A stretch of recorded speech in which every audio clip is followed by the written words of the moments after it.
Chat check who's watching, give me a shout.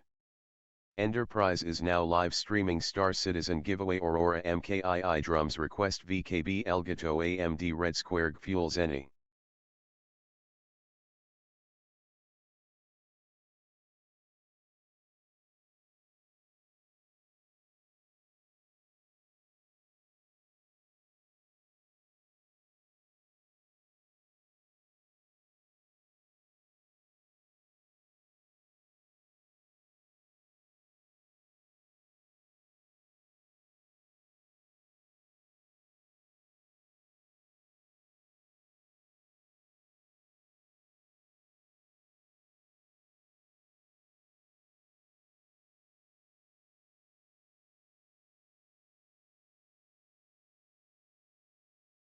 Also hello everybody.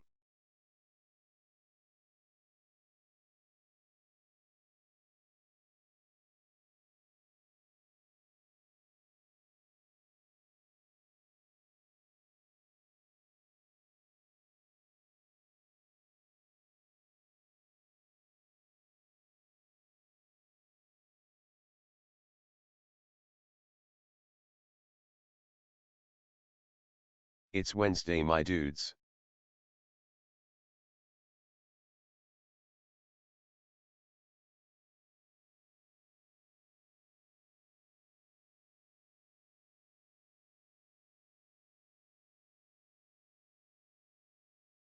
Hi. Is it? Oh no.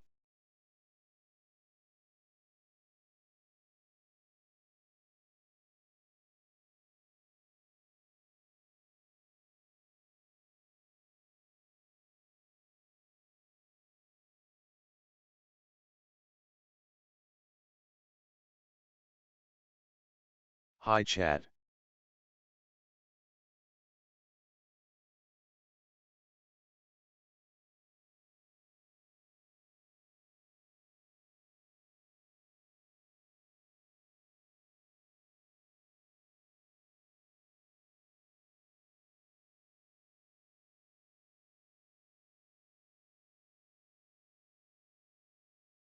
Some music could be quite nice.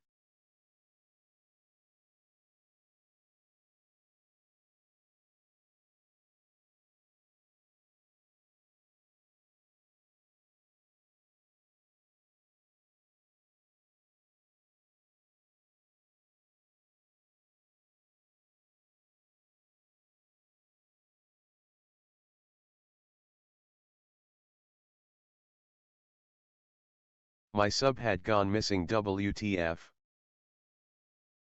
Currently jam into some classical on the tubes of you.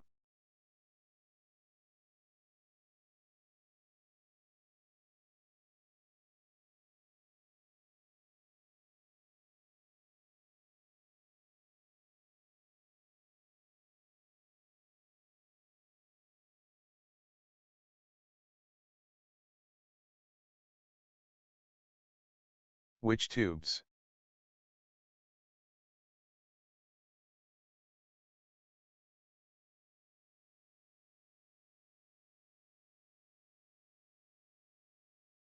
No audio is comin' G into OBS. Ugh. Aw. Please hold.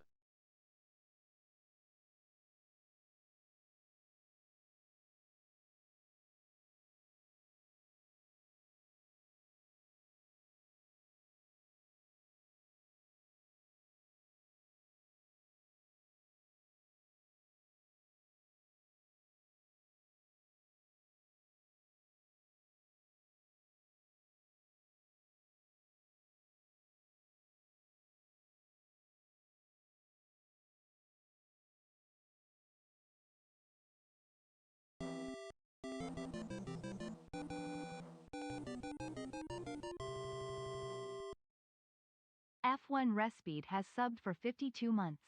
Why Check, check, hello 1, there. 2.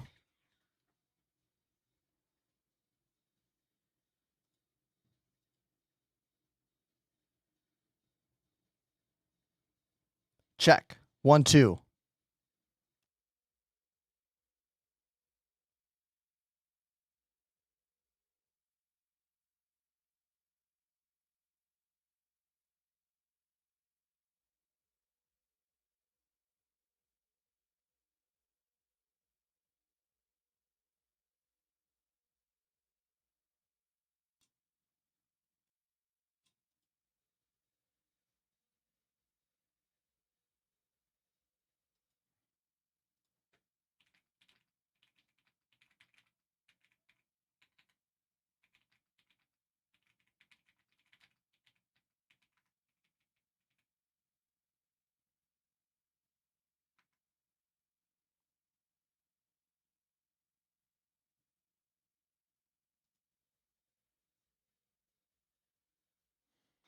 Yeah, but this is coming in the wrong channel. This is. Oh, wait.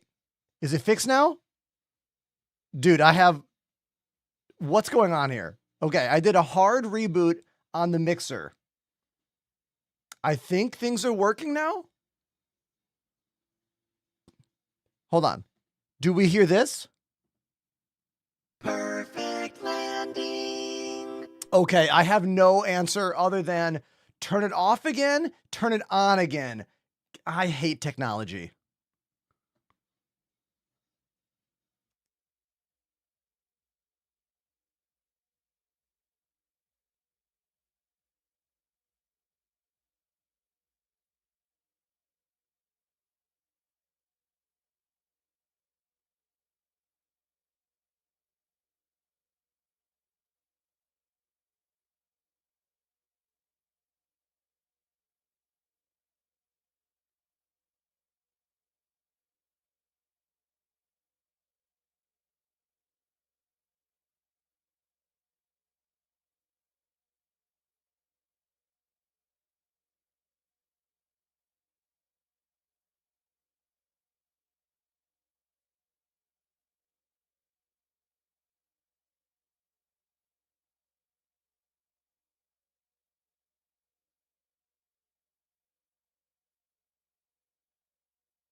I am so happy I didn't have to stop this entire stream and restart it to get the audio working. Huh. My heart is heavy. Oh my god. All right. Be on cam in 2 minutes. Cesarea Dreldasar has subbed for 5 months. Yee yee.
Wow. Wow. When it rains, it pours, huh? No memory card. Cannot play.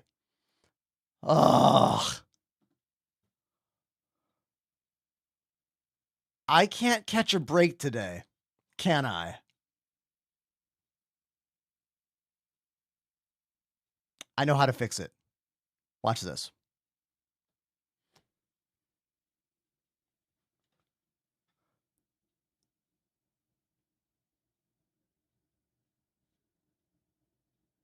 Hey, everybody. Thanks for tuning into the show. I'm your host, Ender, where there's never any technical difficulties of any kind. Everything always works perfectly every time. No troubleshooting is ever required. Ever. Never. Not once.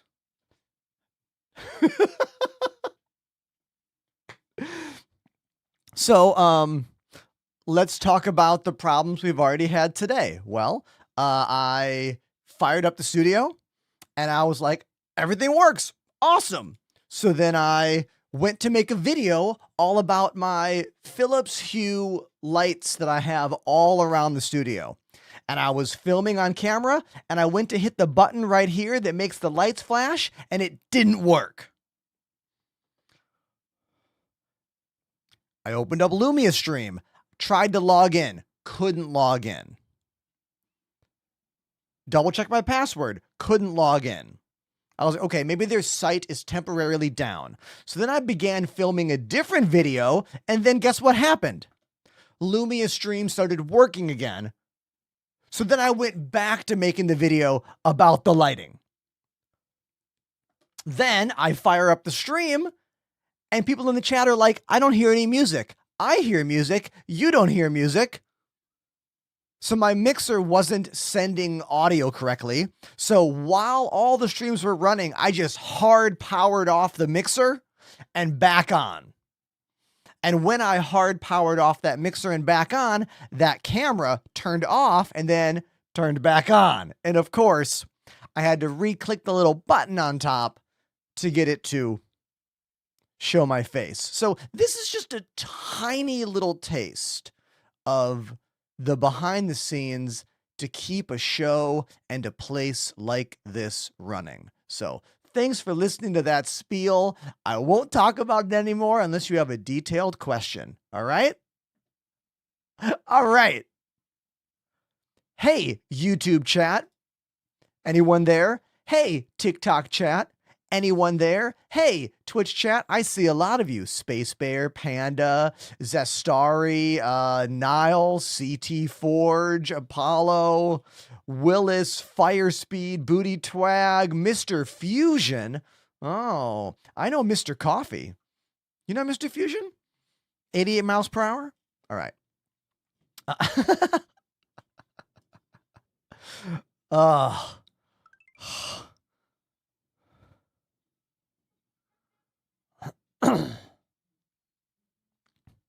Oh, wait a minute. Wait a minute.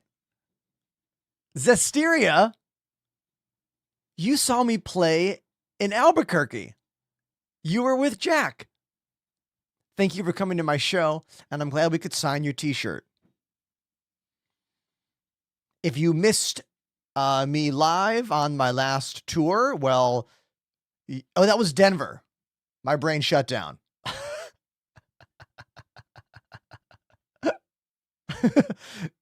I have footage on all of my socials from my tour. Check the videos. They're on Instagram, Twitter, TikTok, YouTube. This song has a really cool PlayStation vibe right now. It's called Low Poly Romance. Yeah, I'm liking it. Sweet. Friend on TikTok just got the Starlancer Max. Oh yeah, it's a great ship. I like the Starlancer a lot. I know that there's always like balance things with these ships, but that's going to change. Like every single ship that's good at one point, it's going to be bad at another point, going to be good, then be bad.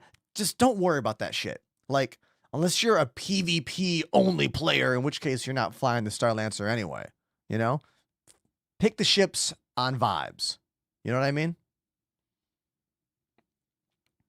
Let me know if you ever get to tour Europe. All right, so I have not been on a European tour in like 10 years. However, the band I began playing for a year ago, Stop the Presses, did have a European tour about 6 months before I joined. So there is a good chance there will be a European tour sometime towards the end of 2026. I'm hoping. But we got to wait and see. I'm not in charge of any of that, you know. Am I going to try out the new Hull B? Absolutely. CIG messaged me. They got one for me to try out. So, yeah, we'll be flying it. Hopefully, it looks like a Bumblebee. Probably not. Hey, that's a follow. Thank you for that. Appreciate you. Also, Zisteria and Firespeed are the first 2 resubscriptions of the day. Thank you very, very much for that. We had quite a few new subscribers yesterday, which was pretty awesome. Made me feel like I'm doing a good job here. Thanks for that. I'm trying to talk more about normal things in my life that like I find utility in or are into or like. I used to do this a lot, but I kind of stopped doing it. So I want to talk about something that I put in my backpack every day. Backpack, I mean my Timbuktu messenger bag. I put it in my bag every day, and I have been for like 6 months or more, and it's this thing. This travel coffee cup by Fellow. If you drink coffee and you want a cup on the go, not sponsored. I just think this is the best coffee cup I've ever used. I even made a link for it. Exclamation coffee mug. And the reason I like it is, one, it's small, 12 ounces. I don't want a lot of coffee. If I have too much coffee, I freak out. 12 ounces, perfect. I like how it's small and rounded so it slides into a bag easy. But the best thing about it is this thing in top. Look at this. It has this special little sip strainer kind of thing that slows down the flow of coffee. So you don't actually spill the coffee on you, nor does it come out too fast and like drip or burn on you. Like I can drink this easily and like normally without being afraid of the hot coffee rushing at me. It's a genius device. The people at Fellow are literally coffee geniuses. So someone put that in the chat for me. Exclamation coffee mug. Make sure my link worked. So there you go. That's something I wanted to share with you. I really like it a lot. Comes in many different sizes, but 12 ounces is perfect for me. I don't want any more than that.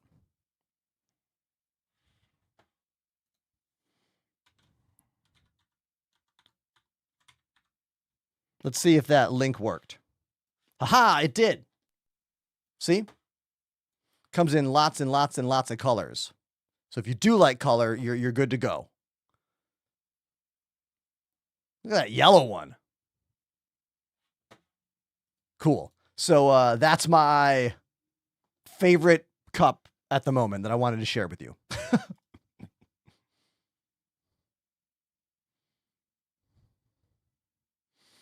Just getting caught up on the chat.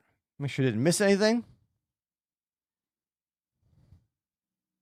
Did they remove the master rank hauling missions that gave a 600K plus payout?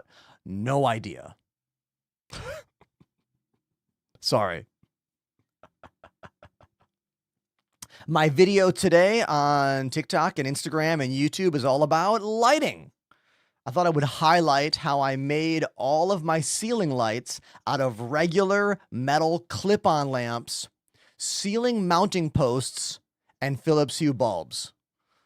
So if you're curious about how I did the lights in my ceiling and how I can make them change to any color I want, then check out my latest short form video all about that. And yeah. I'm trying to branch out more with my video content as well. I'm trying to not be afraid about making content and videos that I think is helpful. You know what I mean? If it's something that I would have liked to have scrolled across years ago when I was first getting into streaming, that's the kind of videos that I want to make more of. And I want to not be afraid about how the video will perform, which is something that I get in my own head about. When are you going to play Star Citizen? Literally today. That's what the category says. I thought today we would focus on some more smaller, simple gameplay, specifically utilizing the new Aurora Mark II. Yesterday was big group gameplay with a whole bunch of our buddies. We finished the Rock Cracker mission. It was awesome. I had a lot of fun, but I thought today I would do a little more small scale stuff, and we'll see what happens. Maybe we'll jump into some bigger stuff as well as the day goes on.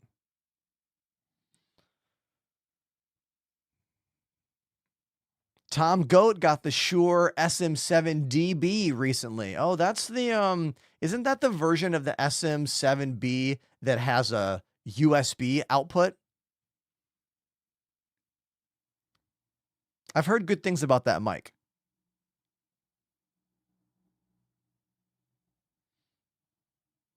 Just getting caught up on the chat.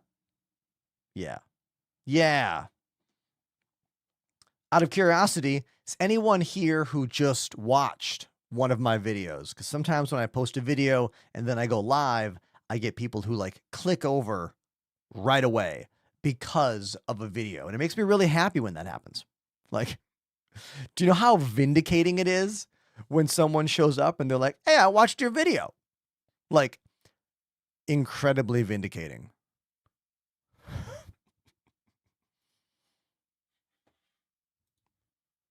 I'm wearing one of my favorite dumb shirts today. Check it out.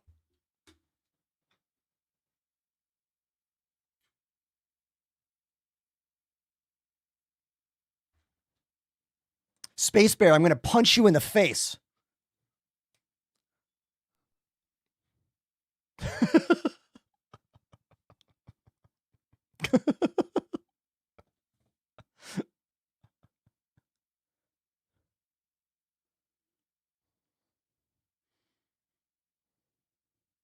Looks like VKB sticks. Yes. I use the VKB gunfighters. They are drilled into the desk.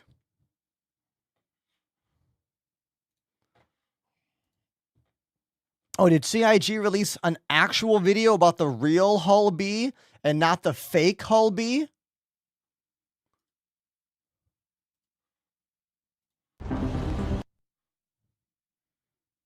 We may have to watch that then.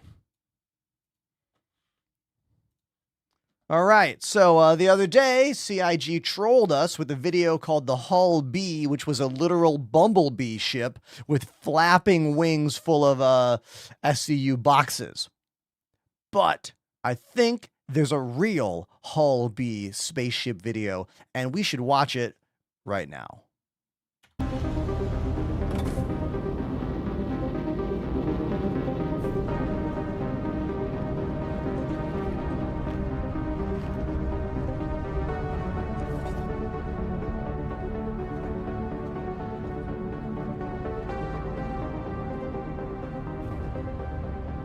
The Hull B is our premium medium freight ship in the universe. It's capable of carrying a significant amount of cargo between stations within a system or across multiple solar systems. It sits between the Hull A. Hold on, I want to go back. Cool look. In a system or across multiple solar systems. Yeah, this thing's cool looking. I like it.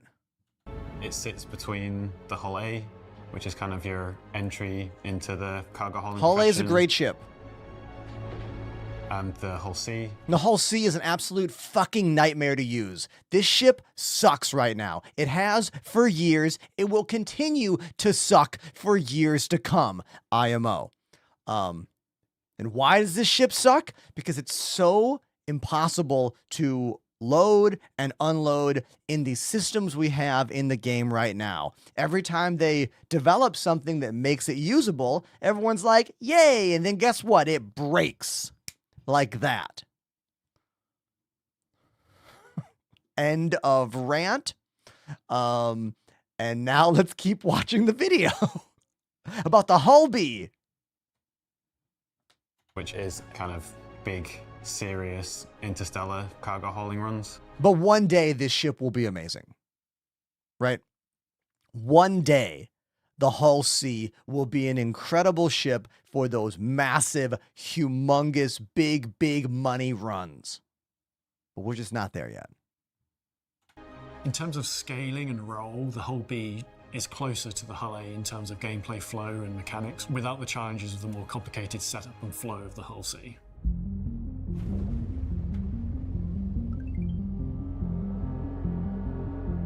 Oh, look at that Bumblebee paint job. Look at the Bumblebee paint. Okay. This chip, MISC is a high-end industrial manufacturer. It's a very clean art style. We're going to have to grind to get higher missions, like higher rank cargo missions today. I think so. Visually, you kind of got these really like large, clean, paneled, kind of bulbous shapes. Think about If you're getting an audio delay, close your app and reopen it. the aesthetic of the 50s and bring it to a more futuristic. You've got these really large, heavy-duty landing gear. You can clearly see it being built to take a lot of weight. And then move along the top, and there's some really nice detail, some nice ribbing where the remote turret sits. Continuing along the top, there's a nice spoiler towards the rear. Spoiler. When you see this ship collapse, it feels almost like a little shuttle that could fly about. But then as you start to look at the back, you've got these massive engines on the rear of it. Cool. And then that gives you a bit of a visual. Yeah, I do like the look of the engines here. Very The Expanse for me. Indication that maybe there's something a bit more to the ship than what you see at first glance.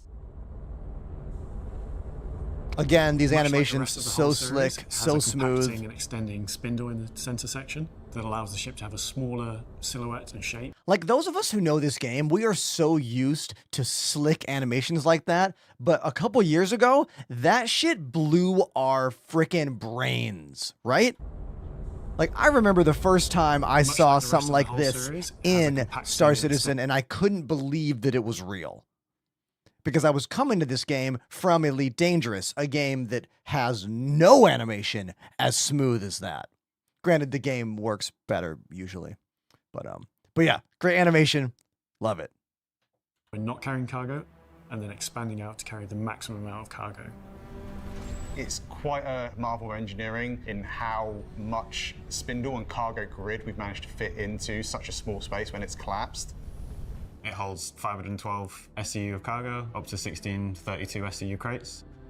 You can either load the cargo manually with handheld tractor beams, or the co-pilot has access to 2 front-facing remote tractor beam Oh, turrets there's in order double to load cargo tractor beam from within the turrets. vehicle. Cool. That's awesome. External 2 tractor beams? Beautiful. cargo has the great benefit that it is by far the quickest to load and unload.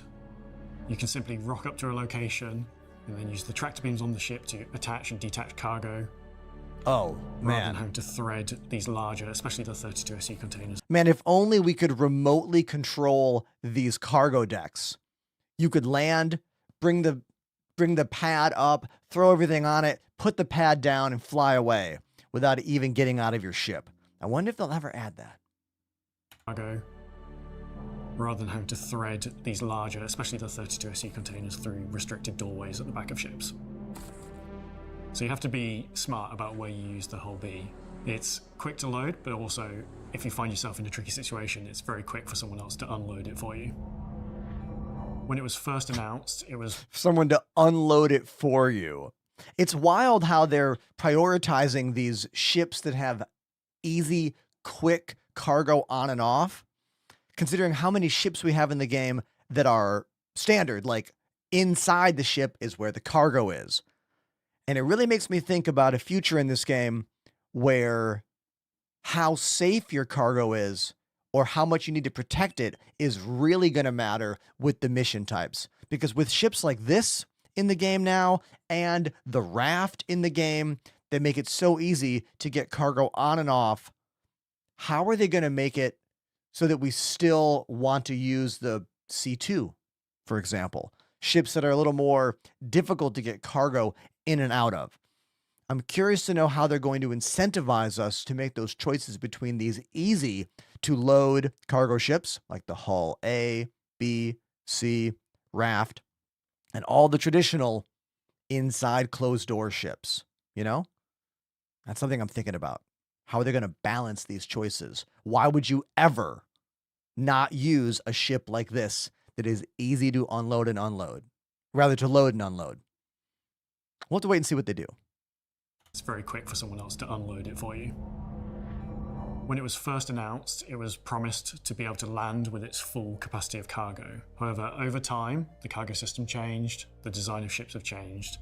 And when you look at the Hull A and the Hull C, they have a sort of cross arrangement. And doing this for the Hull B and the stated amount of cargo that we had said at the start, it just simply couldn't land without having the most comical, super long, gangly legs. So from that point onwards, we went back to concept, had multiple iterations of different cargo arrangements. Yeah, that's to suit cool. the new capacity. That's great. And we settled on moving from the cross arrangement to rotating it 45 degrees into the X arrangement you see today. And it still looks really good when it's opened or closed, but it's still able to hold all of its cargo when landed. Awesome. The Hull B is great in that you can load it from both within hangars and external freight elevators. Yeah, the Hull B fixes, it seems like it fixes all the problems of the Hull C, because we don't have robust systems for loading cargo on a ship like the Hull C yet. So the Hull B is very well thought out for the game we have right now, seems like, at least. And then in the future, we want to allow you to be able to also use the facilities of docking, so you can truly load it from anywhere with any sort of cargo. Another advantage of the Hull B compared to, say, the Caterpillar, which has a very similar amount of cargo capacity, is the Caterpillar is a large hangar and the Hull B is a medium, so you have more access. Yeah, like the Caterpillar looks like a joke of a ship compared to this. Like, the Caterpillar is still a cool ship, yes, but this divide between the old legacy ships in Star Citizen and the new ones is getting more and more stark, with more and more contrast every time they release a ship.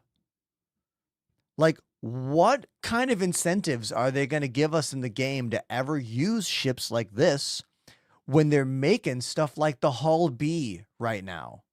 Like, this is a real question. It's not a fake question. It's real. Anyone have the answer for me? Is a large hangar and the Hull B is a medium, so you have more accessible locations. So they just told us that one ship is a large size ship for the same cargo capacity as a medium sized ship. It's going to come down to the armor and safety of the boxes. Like, that's what's going to come down to. Keeping the cargo safe and attached to your ship. To land throughout the universe, being that there are more medium hangars in general than large. But I'm also still salty that there is no detachable cockpit section in the Caterpillar. You know, how it was designed. You walk into the entrance area, which has our 2 suit lockers, a weapon locker, and a small bench to prepare yourself for leaving the ship. Coming up the personnel lift, to your left is a door to engineering. This houses most of the major components for the ship and the engineering screen. Center stage in there is the big mechanism that allows the ship to retract and extend its cargo grid. Heading to your right from the personnel lift, you walk into the main corridor. This is a main thoroughfare of the ship. This also houses some of the other components. To one side is a mess hall. You have a 2-seat table and a kitchenette. On the opposite side of the corridor is the habitation area. When you get in, you have like a bunk bed on your left, nice desk with its fridge and some shelves. You also have on the right space on the wall to hang up posters, and then the bathroom door. That's a cool shot. I mean, the cargo, the cockpit window still sucks. Just like every MISC ship. You got that Geordie visor. It's like, but you know, that's fine. It's fine.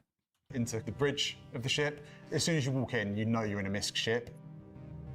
I know the MISC dashboards can be a little bit divisive. Maybe, you know, on some of our previous ships, we maybe pushed the size of the dashboard a little bit too far. So it was something that we were quite conscious of with the whole B. But we have pushed the pilot and the co-pilot seat further forward. So you're kind of sat more into that letterbox just to give you better visibility out. Very happy with the whole B. I think it's a great ship. Looking forward to seeing lots of them populate the verse. The ship is for those people who are more serious about cargo, who are those people who need maybe slightly more cargo space than a raft, for example. I think it really is that sweet spot between cargo capacity and size. Yeah, the fact that it's a medium-sized ship with this much cargo is pretty impressive. So we'll be flying it as soon as it's available in-game. CIG wrote me and said they're going to send us one to try out today. So hopefully we can get it in-game. I don't know if it's going to be available right now or not, but we'll find out, you know? Is it in Arena Commander right now? Now, let's see. Offline. Launch.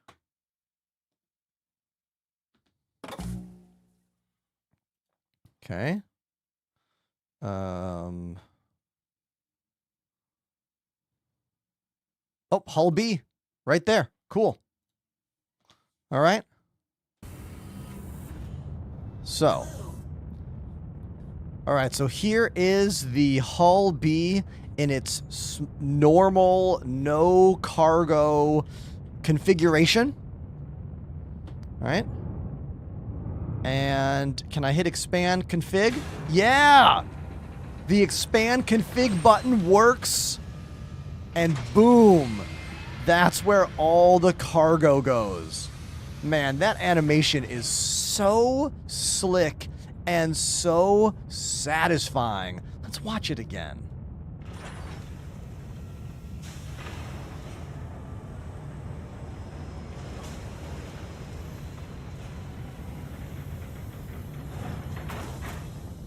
The Hull B, newest cargo ship in Star Citizen. Man, one more time. And it fits on a medium pad? Hell yeah. So sick.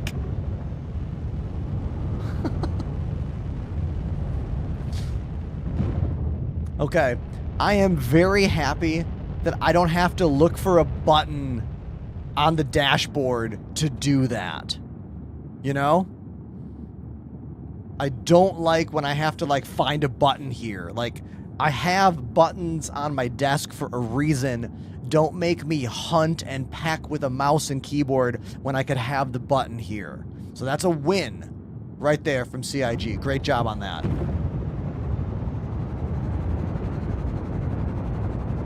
Sound design is cool. I like the way that engine sounds. You can land when the ship is open. Unlike the Hull C, they made it so this ship can work with the standard ground loading, unloading mechanics. As you can see, there are the feet, and all those cargo racks are sitting above. And I can even fold it up while the landing gear is out. And it collapses just like that. Beautiful. Let's put that landing gear away.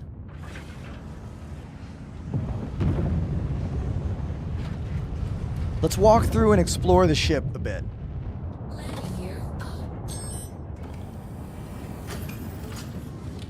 Sam, I'm doing great. Thanks for asking. So here's the inside of the ship. Very, very misc with that Geordie visor slit right there. Oh, I like this little flashing light here. I imagine that light is supposed to flash whenever you change configuration on the ship. Maybe it's supposed to flash when you expand and contract, but then stop flashing when you're done. So that could be a glitch. We have a little utility locker here. Can put some... What do we put in there? I don't know what we put here. I can't put these... I can't put the gun or handgun there. So either it's not allowing me in Arena Commander or it's for multi-tools only or something. I don't know. Arena Commander is the bomb. Arena Commander is fantastic. Use this platform to test your ships, to practice flying, to work on your controls, whatever you want to do in the game, and you don't want to be worried about someone attacking you or having to recall your ship or walk through a hangar. Like Arena Commander, offline mode. It's great. Here are all the component housings, or at least some of them.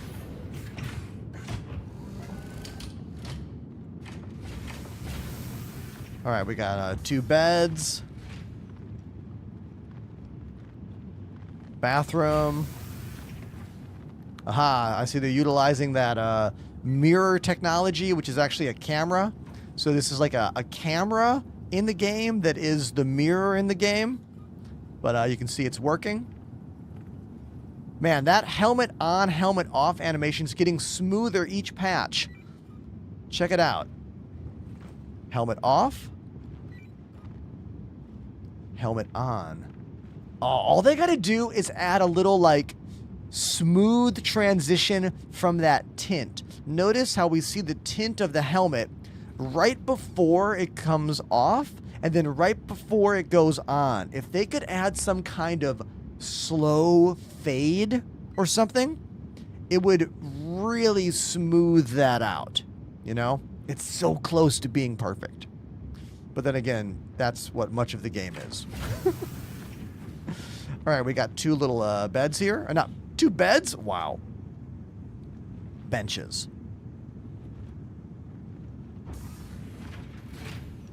I don't think I'm picky at all.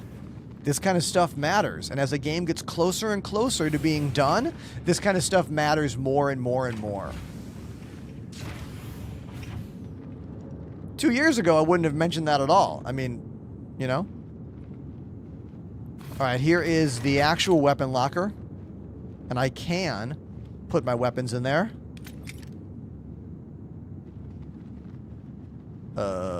Place. Does not want me to place that gun in there. That's a glitch. Okay, good to know. I wonder if it's glitched out in the main game or if only Arena Commander. We'll find out later.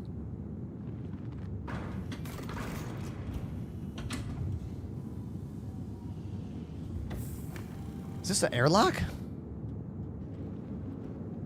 Aha, yes. Interesting that there's 2 buttons side by side there. I'm assuming that button is that door, and this button is this door.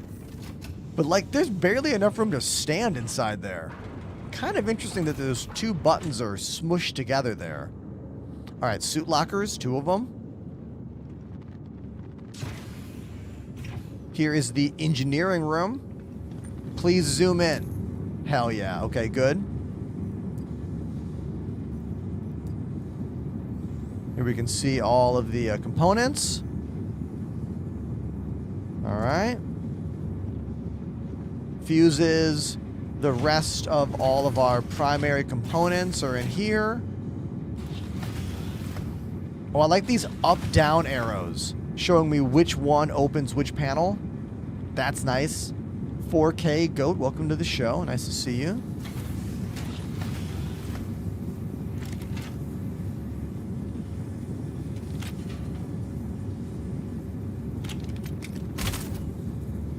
What happened to the fire extinguisher? I picked it up.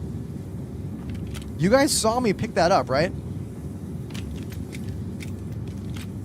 Where'd it go?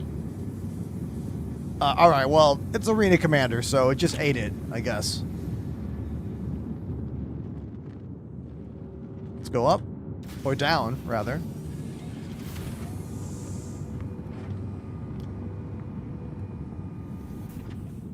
Okay. Let's go back up.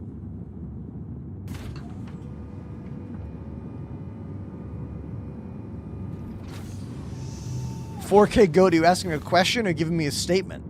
They put the crafting in. That sounds like a statement. They did. If you're asking, did they put crafting in? You should use a question mark and maybe the did. Remember, language goes both ways, you know? All right, let's expand the ship again, because I want to walk through it with the ship expanded. There's all the cargo racks. So cool. Such a sick animation.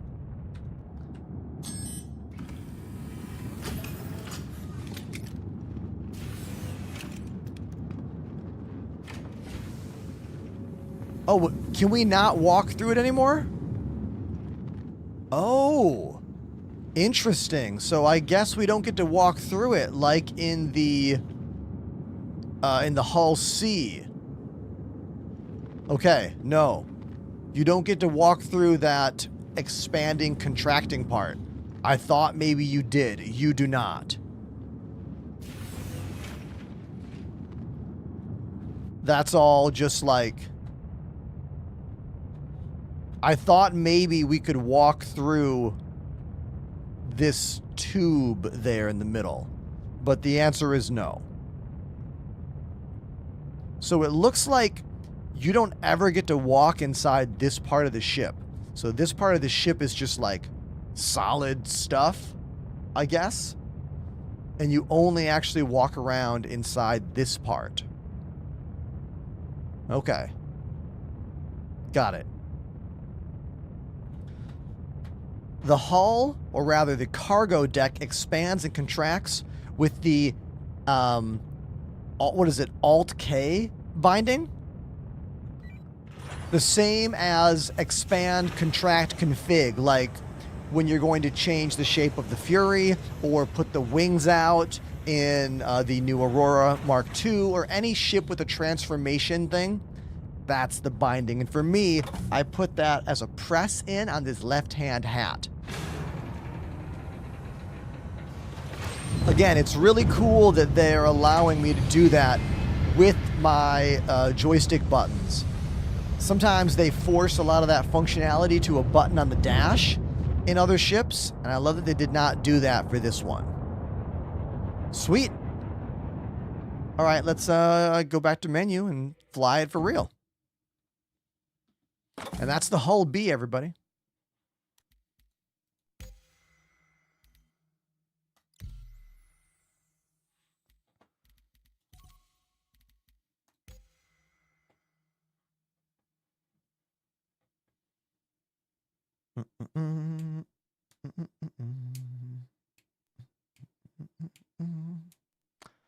If anyone just got here, my name's Ender. How you doing? I live in Brooklyn, New York. I'm a drummer and a streamer, and we're playing Star Citizen today. I have a giveaway going on for a ship. It's called the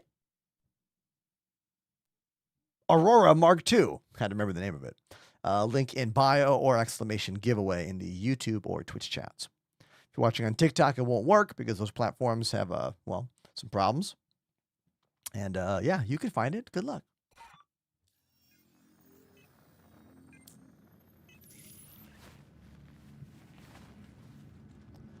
Where am I? Am I at... Oh, I think I'm at the Stanton Gateway. Let's find out.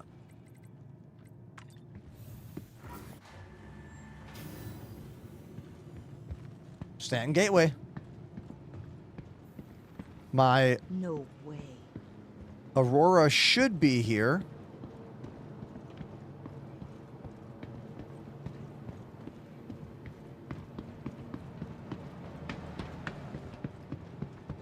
And I guess we're going to do some cargo missions to try out this new one. But I don't really have cargo missions very unlocked at all. I think I'm still at the beginning, right?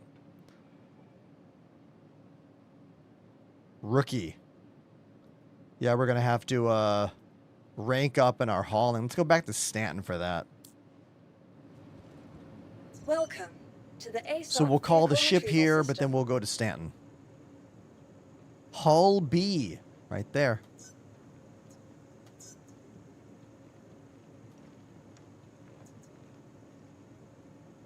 Vehicle selected. Stand by. Your vehicle has been delivered to the following location. When are you going to stream WoW? Probably Please once visit Star the- Citizen gets boring again. Or once I'm not having fun in Star Citizen. Or when the patch breaks. Or when the audience dries up for it. It's a good time to be playing SC right now. And I will never not play this game when it's a good time to play. You know?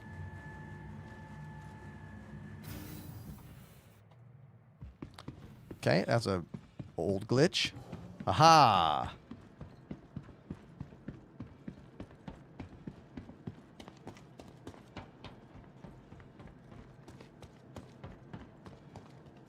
Why not just keep WoW Wednesday? I don't know.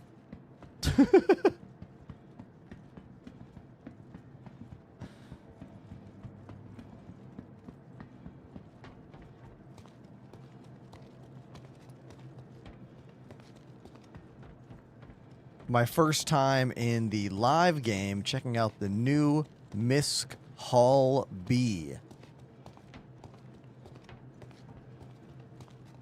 Now, if I was the door to this thing, I wonder where I'd be. Probably somewhere around here, maybe?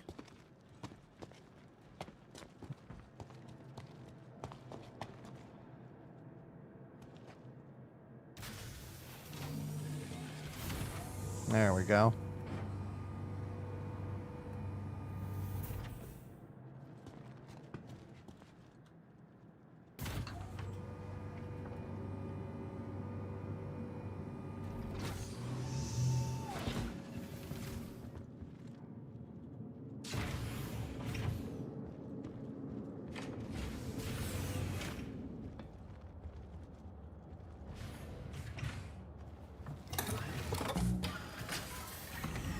Let's hear that power on engine sound. Hello. How can Miss help you today? Systems on. Nice. I'm going to change this screen over here to target status. There we go. Open the door. I said, open the door. All right, my button for open doors is not doing a damn thing. Okay. Guess we'll just do it this way.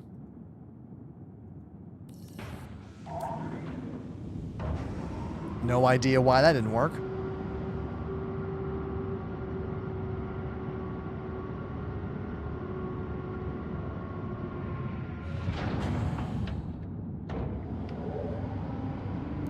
Question on YouTube says, is the game in a state where you would consider it being worth the buy? Tried it during a free fly, but it was super laggy and I couldn't get the ships to spawn. Well, I have some good news or bad news for you. There's another free fly starting tomorrow. So will the game be more or less playable for you tomorrow when you try? I couldn't tell you, but you'll have to wait and see, you know? Try it out for yourself. You're talking to someone who's been streaming the game almost every weekday for going on, what, 5 to 6 years? But then again, your machine also might be really underpowered for this game.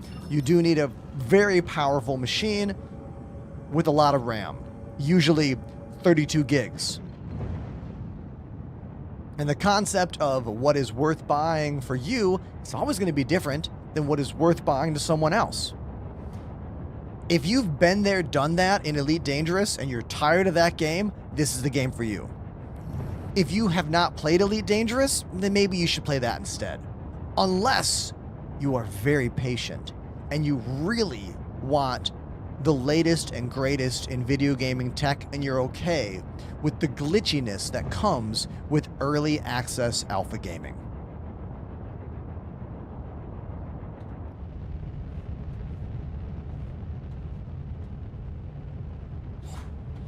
There'll be a whole bunch of ships available for you to try out in the free fly when it launches tomorrow.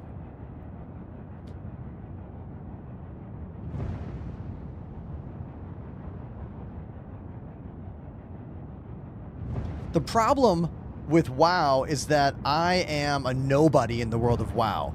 Like, yes, I do think there's potential for me to have a lot more views playing WoW one day. But for now, I'm a nobody. You know, no one knows who I am. I'm just at the bottom of thousands and thousands of streamers. WoW is a new thing I still need to learn so much about. With this game, I know a lot about this game, you know? And I have passion for this game, and I like it, and using joysticks does not bother my fingers. Right-clicking all the time in WoW kind of hurts my hand, to be real with you.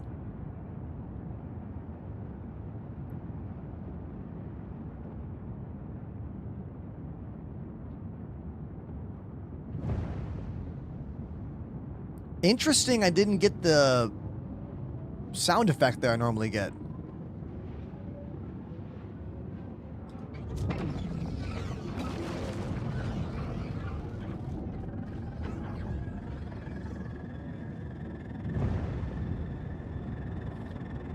Yeah, I know, Panda. I just have never seen a doctor who gave a shit about me. You know? That's the truth. Every doctor I've ever seen has been like, oh, your hand hurts? Well, the guy in the waiting room doesn't have a hand, so you're fine. We're going to go talk to them. And I'm like, all right.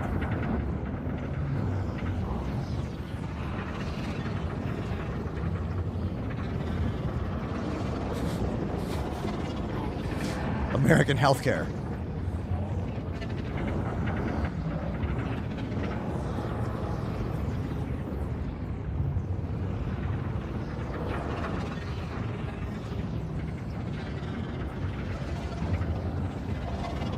Yeah, I would like to find an actual specialist in New York City who could help me with my wrist.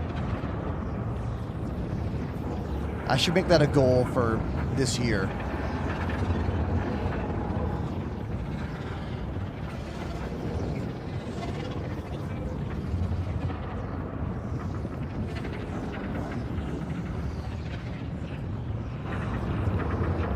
Flying through these wormholes is still really fun.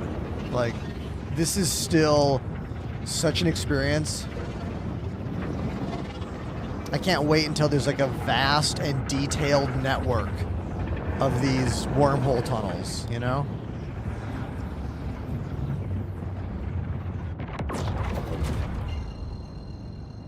And here we are, back in the warm embrace of Stanton. Our first wormhole travel experience in the brand new Hull B, which does this. And that's where all the cargo goes. On those racks. Right there.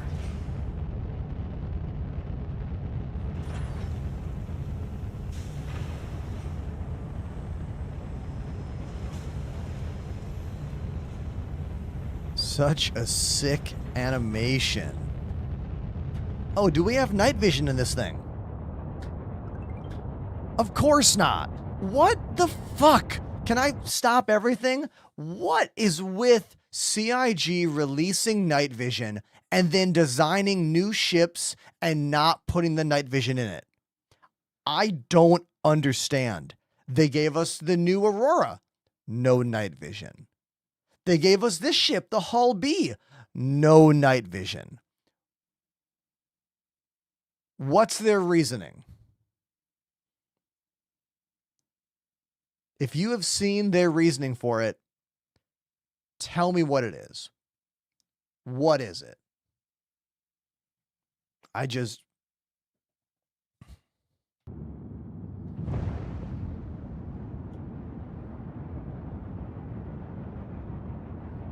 Thank you, Panda. I would love to see their words on it. I feel like it's going to be a bunch of bullshit. Sorry. I mean, I bet it's going to be some poignant and detailed information.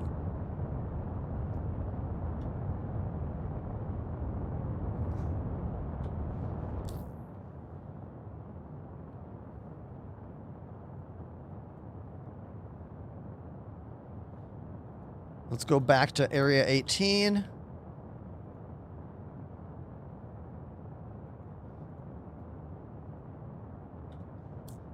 A lot of the little sounds on the map aren't working today.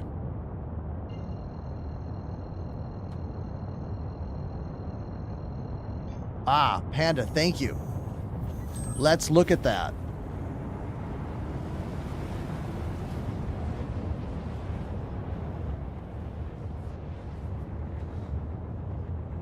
All right. As to why there's no night vision on these new ships, let's look at this. This is from J. Crew at CIG. I wanted to provide a bit of context around why LAMP, the night vision, hasn't yet appeared across more ships.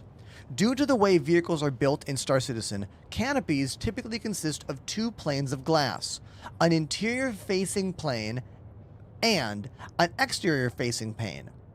As you may have noticed, LAMP operates on the inner pane only, which means the effect is visible to players inside the cockpit looking outward. When ships are authored, there are two slightly different workflows for how the canopy and interior glass are set up depending on the ship. Animated canopies. If the canopy needs to animate, the interior glass pane must be attached to the canopy itself, which is part of the vehicle's exterior asset. Static canopies. If the canopy does not animate, the interior glass pane can instead be placed within the interior object container, meaning it is functionally separate from the exterior asset. Who understood that? Not me. When LAMP was initially planned, the intention was to roll it out for the 10 most used single-seat ships, with support from the game code and graphics teams. We were able to automate much of the setup for these ships that fall into that first category. As a result, those ships were relatively straightforward to support. Ships in the second category are more complex, because the interior glass is not linked to the exterior canopy. LAMP cannot currently be applied using the same approach. I wish they would have given us some example as to the ships that these things are. When they say a canopy that animates, are they talking about how the Titan opens up and then closes? Is that what animate means? The way that the glass in the Scorpius moves forward and then comes back? But they have ships that open and close that have LAMP in it. And this new ship does not have an open closing canopy.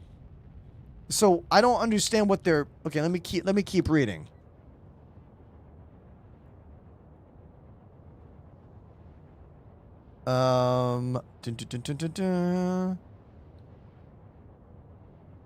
We have raised work with the relevant teams to support the case, but the timing will depend on their broader practices. What's this? Darth Weasel. Thank you for the resub.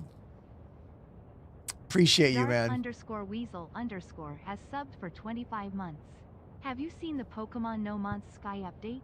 I thought it was April Fool's. What do you mean Pokemon No Man's Sky update? Did they add little friends, like pets that you can catch? Catch them all, if you will?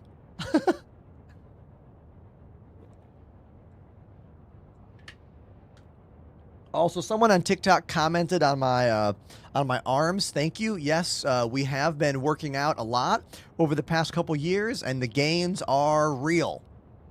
Okay? And I'm proud of myself, so thank you. Thank you for noticing. All right? I go to the gym 6 days a week now, and I'm Literally in the best shape of my entire life as a 42-year-old person. All right, let's keep reading here because I still don't understand. We also explored an interim approach that would involve separating the interior glass pane and reattaching it to the exterior asset. However, applying this change, blah, blah, blah. Okay, it just sounds like it's really hard to do. TLDR, adding night vision's really hard, you guys.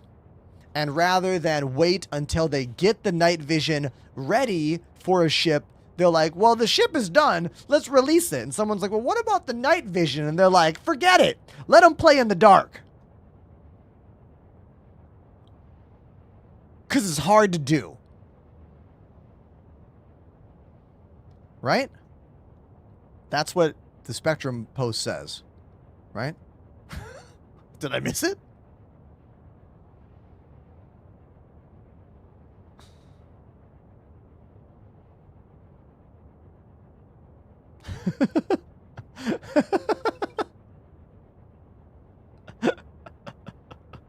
Yeah, so we all thought all new ships were going to have night vision. Well, that's just wrong.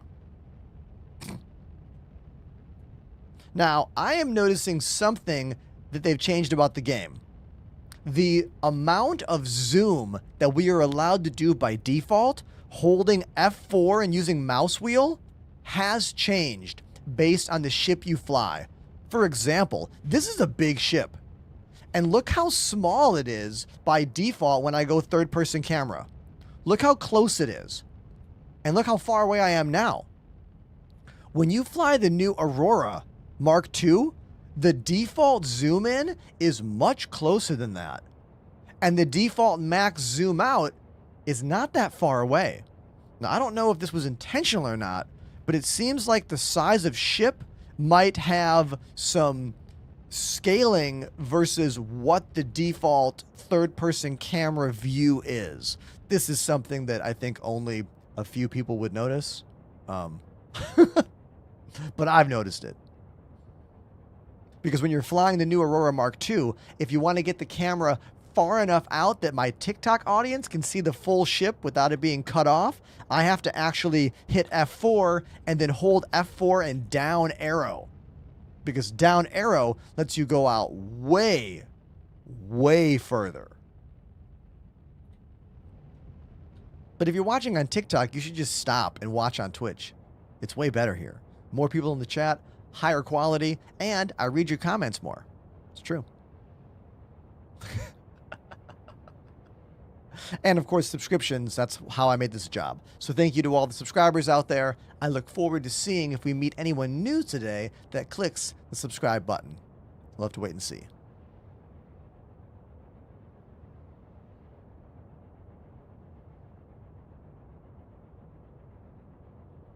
But,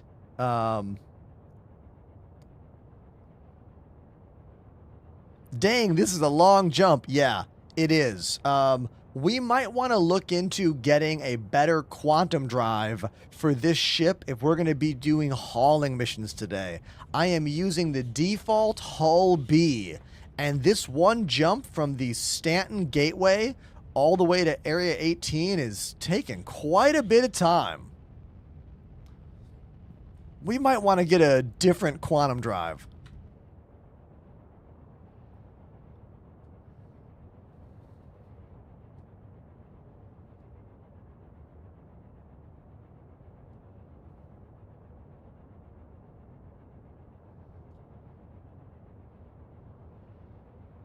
If I was going to change out the quantum drive in this ship, what would I even change it to?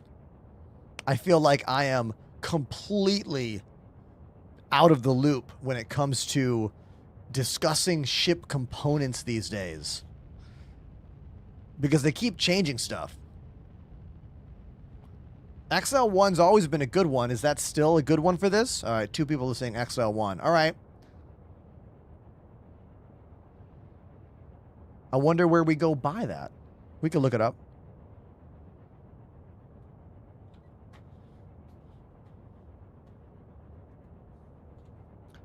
For fun. Oh, XL1s aren't available anymore. That's right. I mean, hold on. I don't know that's right. Is that right? Did they remove them?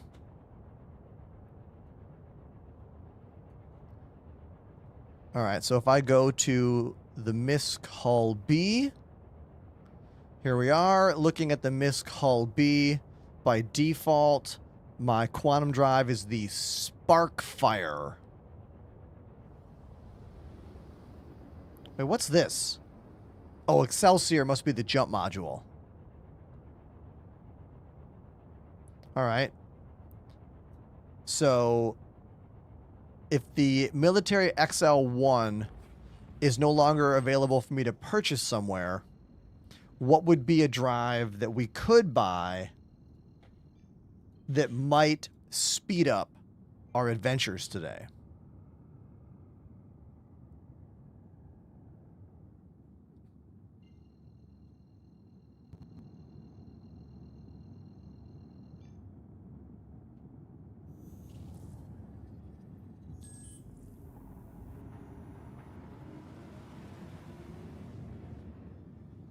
Catherine, the Hull B is here. I haven't done anything with it except for jump from Nix back to Stanton. And I'm headed to my home station because I think I might have a paint job for it. If CIG gave me a paint job, I want to put it on the ship. We're gonna go check.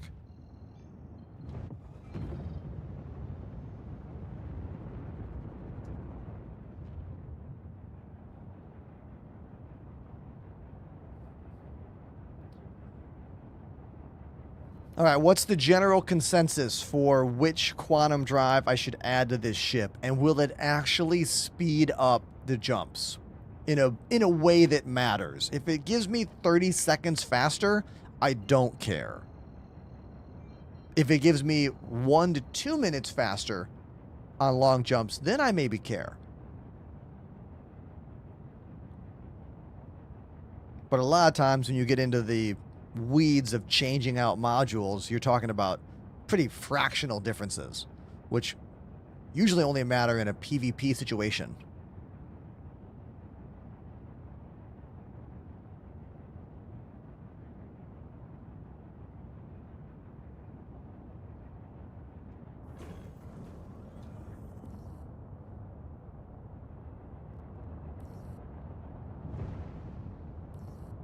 Hemera is what 3 people are saying in the chat. Where do I mine Laranite? All the planets now have a list of what can be found at said planet. When you click on the planet, it actually gives you a drop down now of all of the possible things you could find there, which is pretty sweet. For fun, let's expand the ship here while we are landing.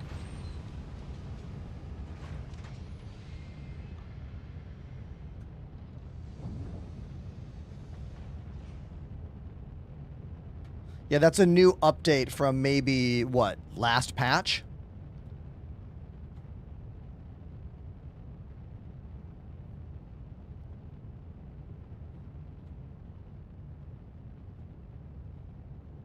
Here's my first landing in the brand new Hull B with the cargo section expanded.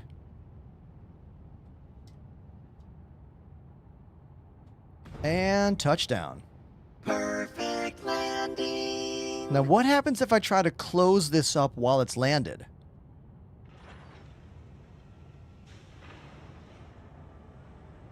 Whoa, it's actually sliding and not breaking and bouncing out of control?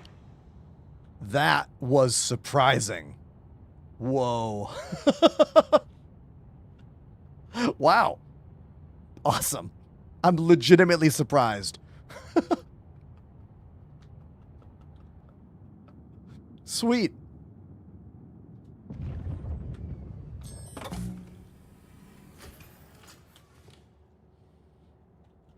The interior is only the front of the ship. So here's the cockpit. Here is a little bed zone and bathroom and desk. Over here is a little mess hall. And then the back is the engineering compartment. Once we go through that door. Right there. And that's how you get in and out of the ship. That way, airlock, or this way, elevator. That's it. The inside of the ship is pretty small. But, like, fine. It's good. You do not actually walk inside this back part of the ship. It has 2 tractor beams. There's one of them right there. And the other one is right there. How many ships in the game have 2 tractor beams? I think this might be a first. I think it might be. You do not get to walk through the spindle or middle section, unlike in the Hull C.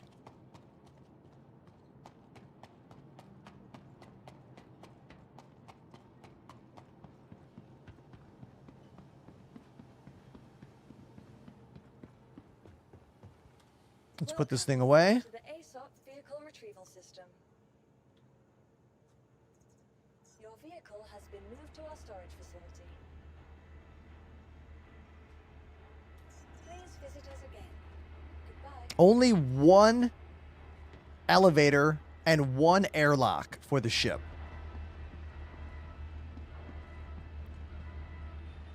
It's only a medium-sized ship. You can see it in this extra large hangar. It looks teeny tiny in here.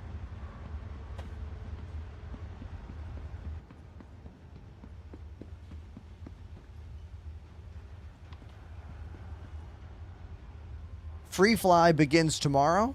So if you've been on the fence about, hey, do I want to buy this game or not? Well, tomorrow it's free. So use my code, make your account, and you'll be ready to play the game for free tomorrow when it goes free to try. There's my link in the chat. You can do exclamation cheat code to get my link. Also, I have a giveaway going on. It's for the Aurora Mark II. Exclamation giveaway or link in my link tree at the top of all my social media platforms. Wolven, so far, the Hull B seems cool.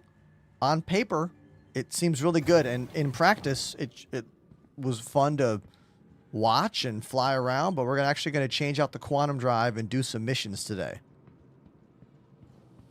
Anyone who's asking me what happened to WoW, you need to realize I'm only going to play World of Warcraft when this game sucks. Like, this game's working pretty good right now. But there will be a time in not too many weeks where this game once again sucks. Either because the servers are barely working, or because a new update broke stuff, or because I'm just bored.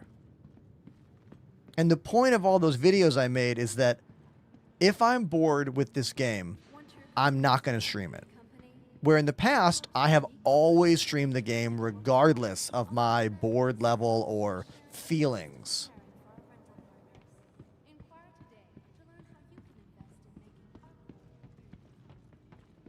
It'll be interesting to see what happens when the Free Fly goes live tomorrow. Will it destroy the functionality of this new patch? Because this patch 4.7 has been pretty good.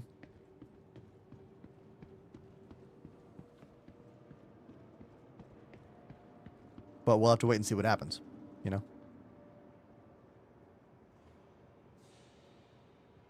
Out of curiosity, did anyone watch my little video earlier today on lighting, specifically on how I turn regular Home Depot style clip-on lights into my Philips Hue bulbs across the ceiling in here? Just curious if you watched it. And if so, if you have any follow-up questions, I would love to get into those.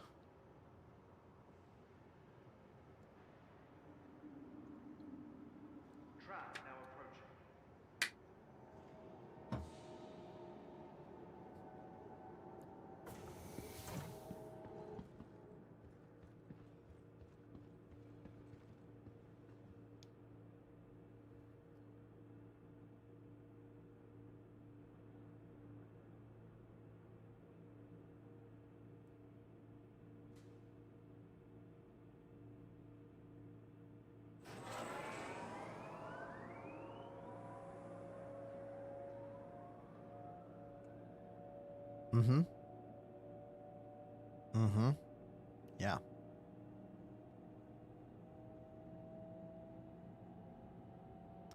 Let's enjoy the ride here, shall we?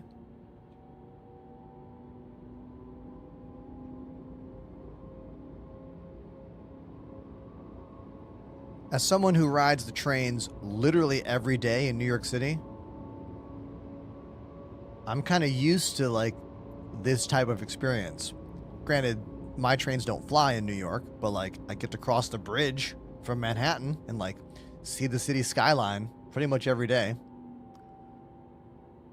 And sometimes I think about how incredibly unique that is. That's something I get to do on the regular, and that people travel to where I live, like just to do that. You know?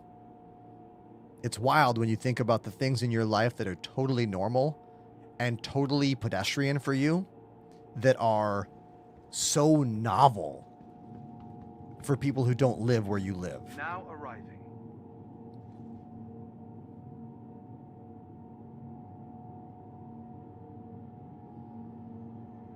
I've only played Paris one time. It was in 2012.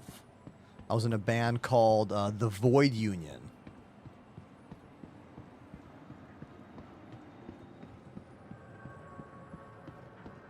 Yeah, any of you that live in Europe, you're more used to like trains.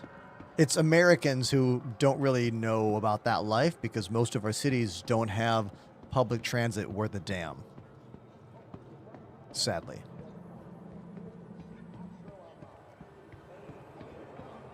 Welcome to Area 18. Anyone in game first time seeing Area 18? Once upon a time, this was my favorite starting zone in this game. Back when we used to wake up in the habitats.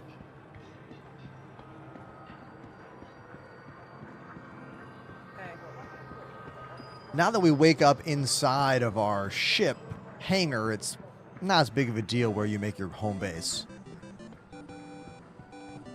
Hey, that's a 10-month resub. Stohov_Shio has subbed for 10 months. Thank you, Stohov. Appreciate you. How many of my OGs remember what you would do here?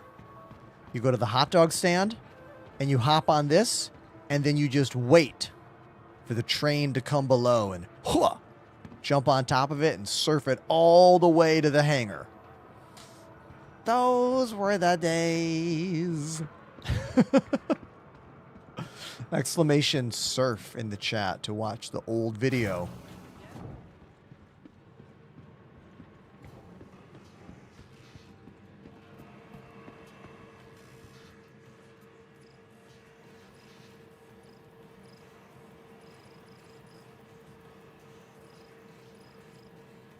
Propulsion? No.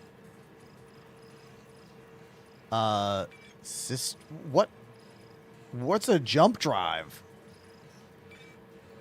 No. I guess I just do all categories.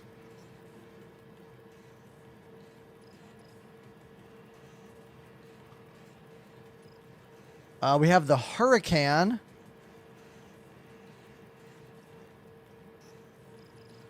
But what was the other one called? There was 2 jump drives we were going to look at. Hold on. Hemera. I don't think they have the Hemera here, do they? Yeah, they don't. They don't have that one. They only have the Hurricane. I mean, I'll buy it. Whatever. Who cares? But, yeah, they don't have it.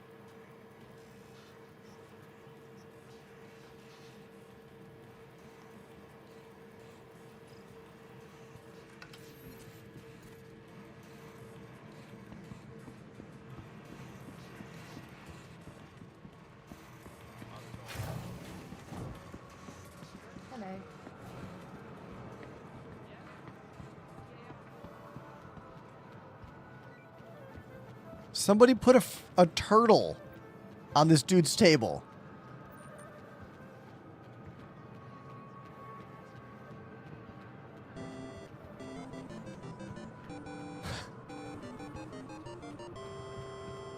Flying Gator turtle. 1211 activated the Prime sub.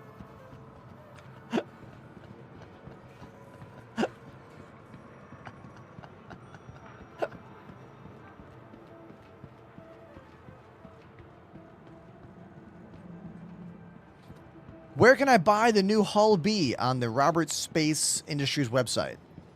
And nowhere else.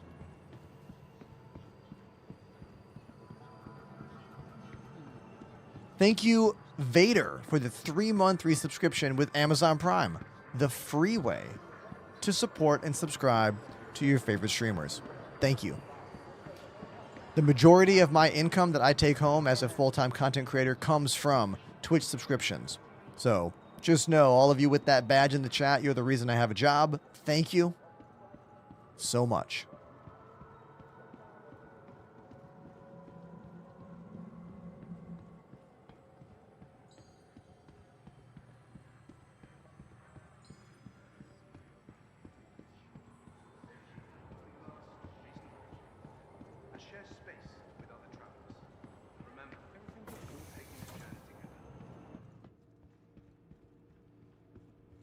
Are you a fan of metal by any chance? Not that much. Like, there are some metal bands I like. I tend to like more of the melodic metal bands. Not really into like really grindy stuff, you know what I mean? But if there's a lot of talent in the band and some melodies, I'm in. Periphery is a good band. I don't think I'm that into their style of progressive metal as much. Like, there are moments where I'm like, yeah, that sounds cool, but I don't want to like listen to it very often.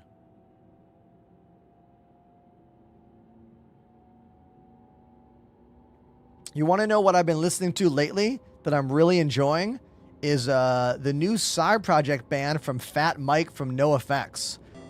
They're called Co-Defendants. Have you guys heard this band yet? I want to play you a track from them. Commander Coder has subbed for 26 months. They remind me of The Transplants. This album came out recently.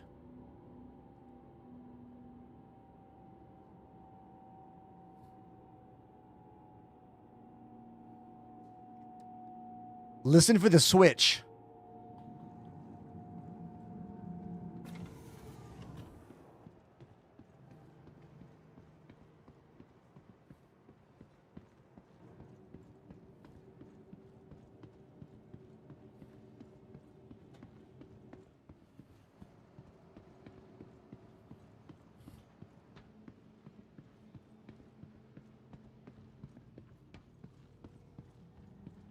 Wait for the switch, though. common laws are still in effect.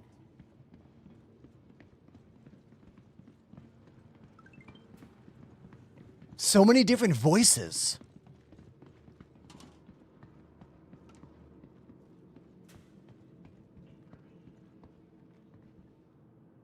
Right? For the latest travel information, be sure to check the departure and arrival board. And there's some more coming in the track. The spaceport.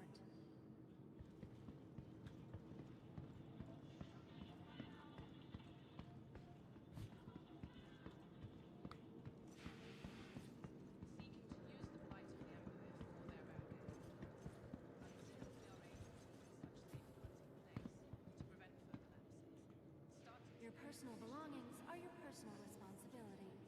Monitor your luggage at all times. Right? How great is this?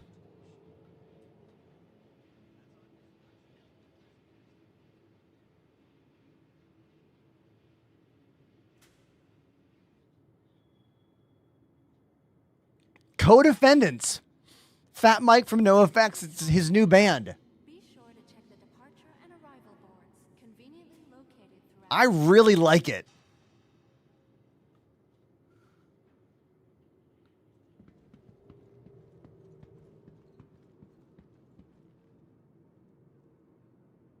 The production's so good.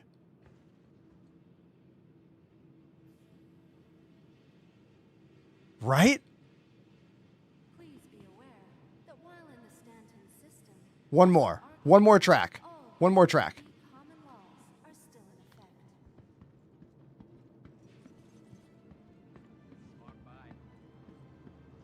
Spans, again, Co-Defendants. Album's called Lifers.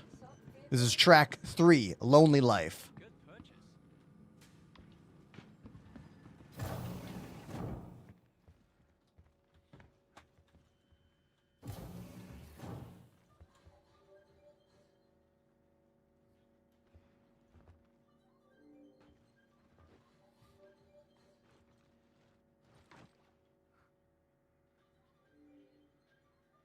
It's a lonely life.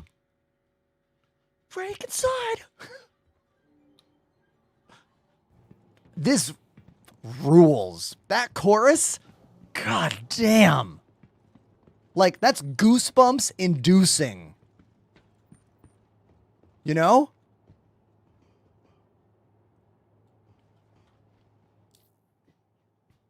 Let's hear that chorus again.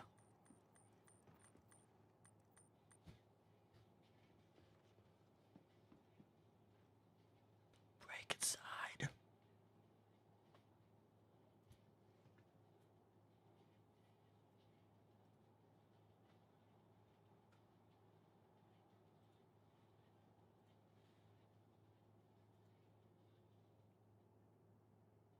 Like, I'm really impressed by this new band.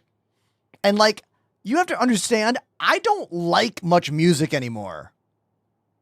Like, I'm going to pause it for a second. You would think someone who's been playing music their whole life, 30 years playing the drums, would, like, love all music. But guess what? I don't. Like, I'm bored with most music. It's a sad reality of what happens when you just engulf yourself in music for your whole life. And it is rare when a new band shows up that I'm like, oh, you know, and this band's kind of doing it for me. I like the punk rock elements the most of this band, but the hip hop elements are kind of like nice, but all I hear is detail. All I hear is detail and money and artistry, you know? Great mix engineers, great production, great tracks.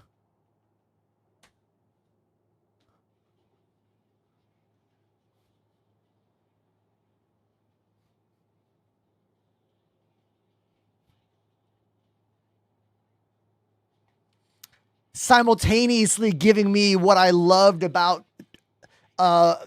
Rancid and Blink-182 and the Transplants and 90s rap rock. Like, there's a lot going on.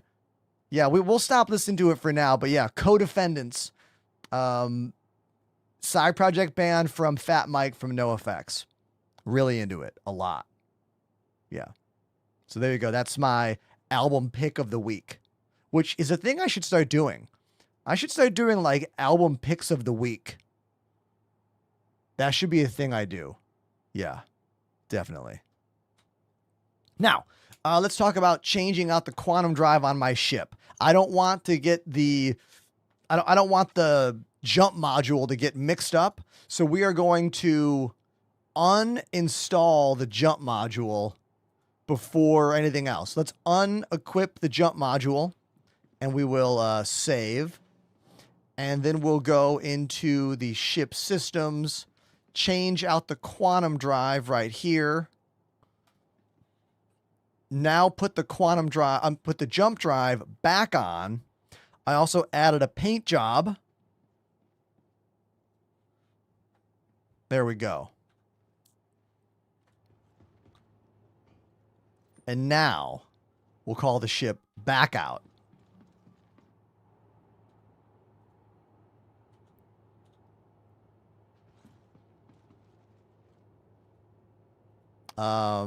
Lost functionality with the MFD there, or rather the ASAP terminal. It's been happening lately. Hull B, retrieve, there we go.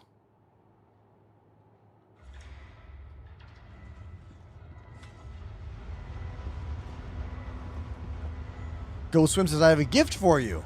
Oh yeah? What you got, buddy? What is it?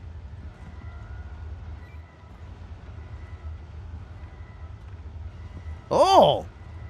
What is this hotness? Hold on. Is this the P6 LR that you have to craft? I think it is. Hold on.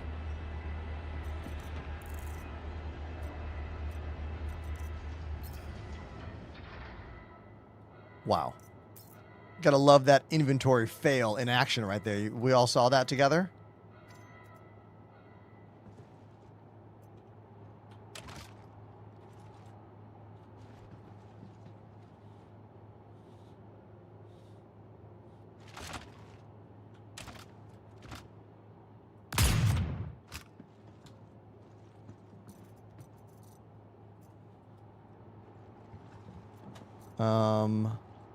Okay.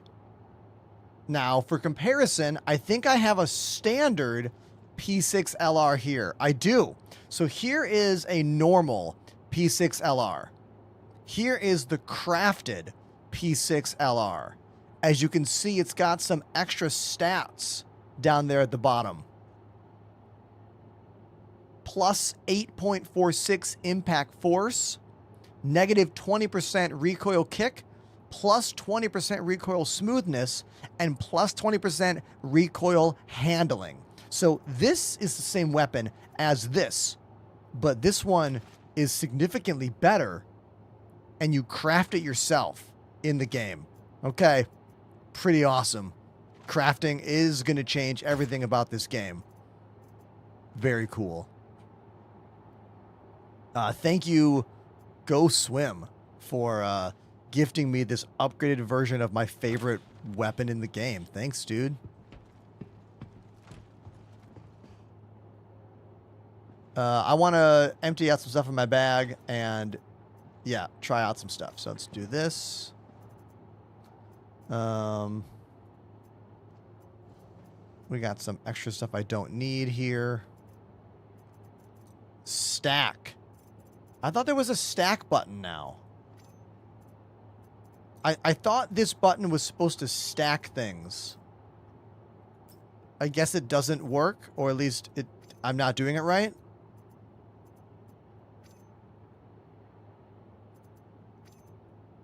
I guess I thought I saw a video of it functioning, but maybe not. Stack function is broken. Okay, no surprise there.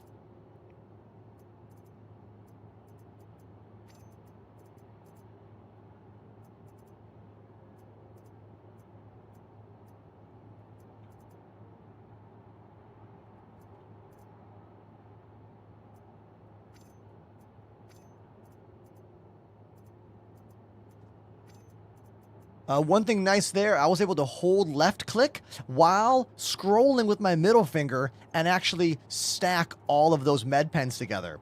So that's nice that dual input worked there. Cool.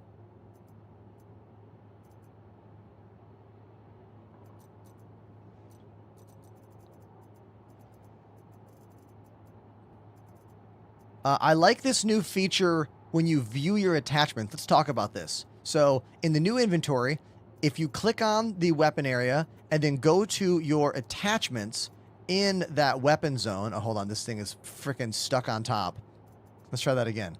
So in the new inventory, if you go to the weapons category and click on attachments, it shows you number 2s on everything that works with weapon number 2 in your inventory. Weapon 1 has stuff on it, so I can't. But weapon 2 is showing me all of these things I can put on, which is double click, and it throws it on the gun right there. It's actually pretty awesome. That's great. This whole system sucks, so it's nice to have little things that make it better.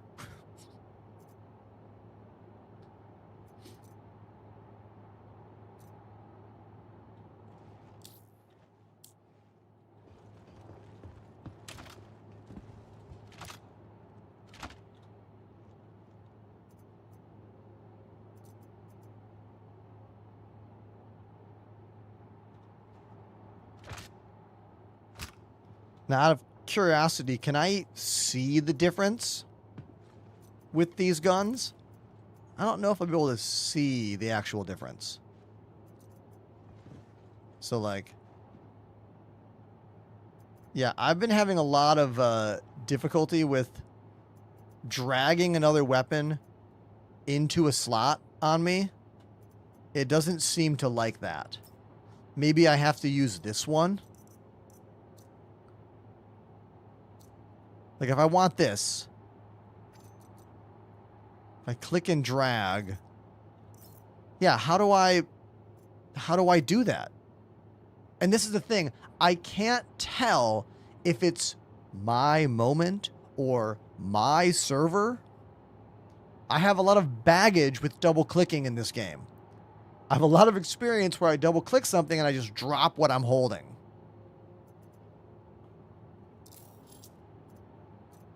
I guess double clicking might be the way to do it for right now.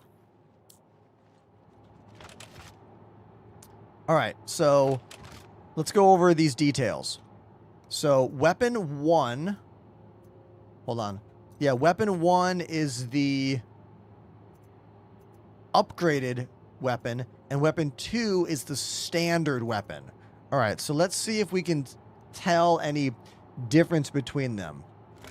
So here's a standard P6LR. If I shoot right here.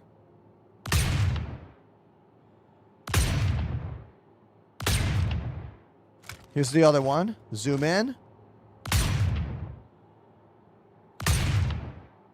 I can't visibly tell any difference in the recoil.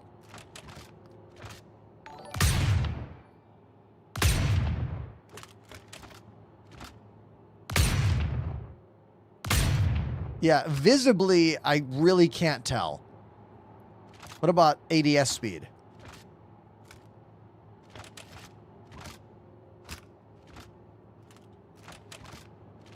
No. So I can't physically tell. But that's fine. I can see the numbers. On paper is better. See all those zeros there in impact force, recoil kick? This one's got 20% on all that recoil stuff. And plus 8 on impact force. So, cool. Beautiful.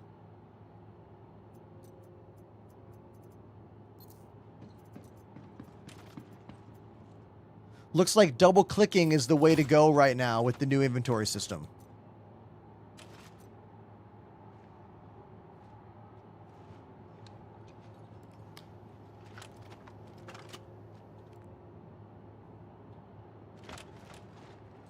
I mean, yeah, I'm not testing on any actual characters right now, so yeah.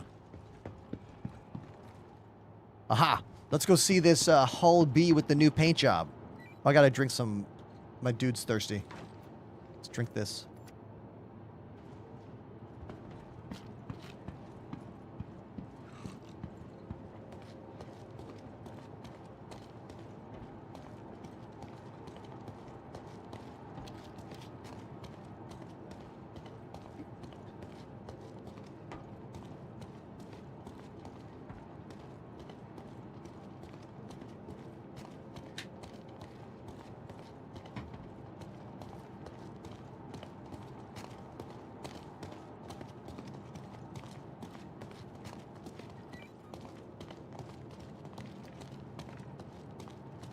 And here is the new MISC Hull B in this blue and white paint job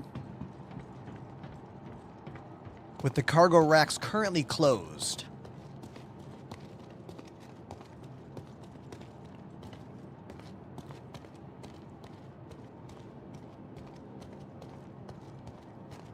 The doors on this side. Yeah.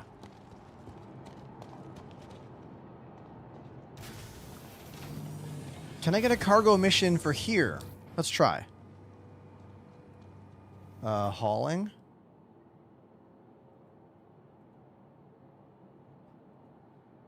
Oh, man. All of these multi-jump missions. Where's a regular hauling mission here? Look at all these. Where's the, like, go one place, pick up stuff, go there? Look at how much bullshit that is.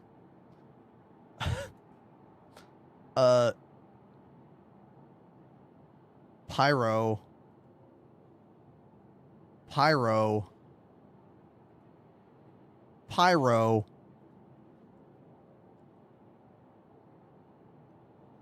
Oh, I forgot that they have... How do you know you've been playing this game for a long, long time? You forget that they add features that make the game easier to play.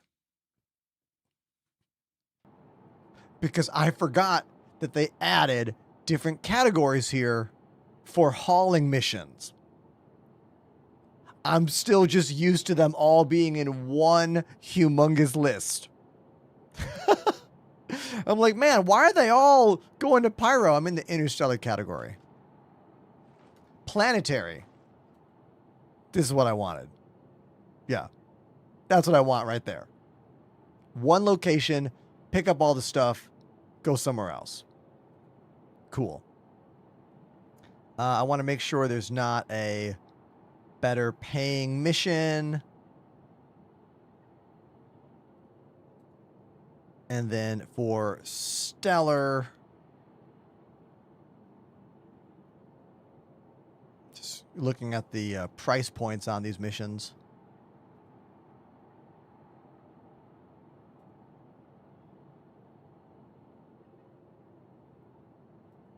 Oh, I see the word direct. Thank you for that little detail there. The word direct is telling me that that's like less than... Oh, actually, that's 2 locations. This one's 1 location.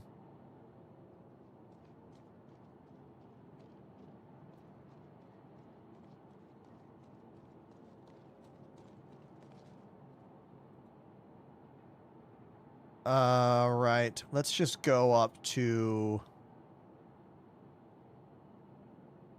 There was one up here that I think looked good. I think it was in Planetary.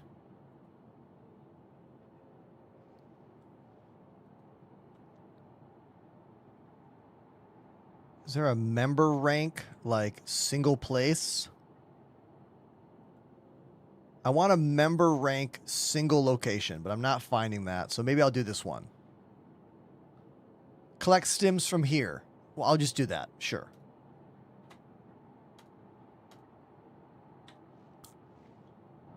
So I'm going to fly the ship over to the cargo rack.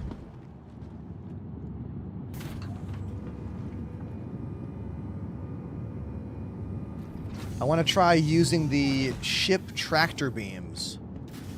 Apparently the ship has 2 tractor beams on both sides. Let's try using those.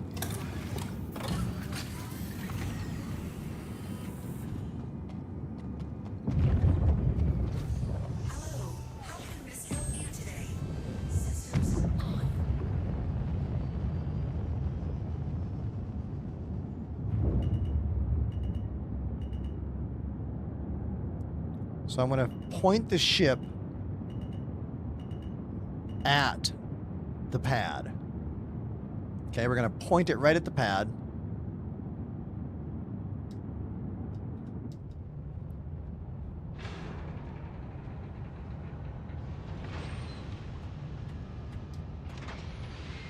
If we get too close, it might not work.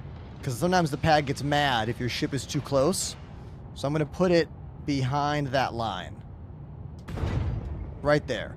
And I want to see if these tractor beams can actually do the work from here. They might not be able to. Actually, it's probably not going to... It's probably... Yeah, I'm going to have to twist it. We're going to have to twist it to the side. We'll use 1 tractor beam.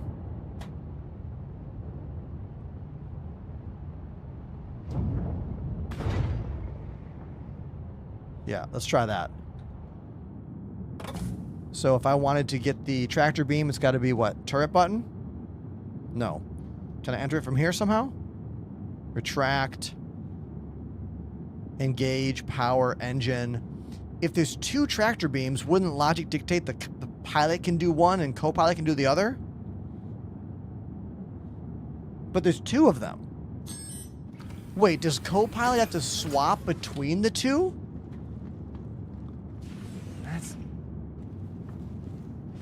I disagree with this choice. One should be pilot, one should be co-pilot. Yet co-pilot should have access to either. So I'm using turret button 1 and turret button 2 to swap between them. I have the buttons here on my little general aviation unit. This is one of my VKB button boxes. This top one is turret number 1. So turret number 1 is on the right side of the ship, and turret number 2 is on the left side of the ship. So if I come over here, oh, no power. We need to power on, Wayne. Power on. There we go. Enter the turret. Number 2.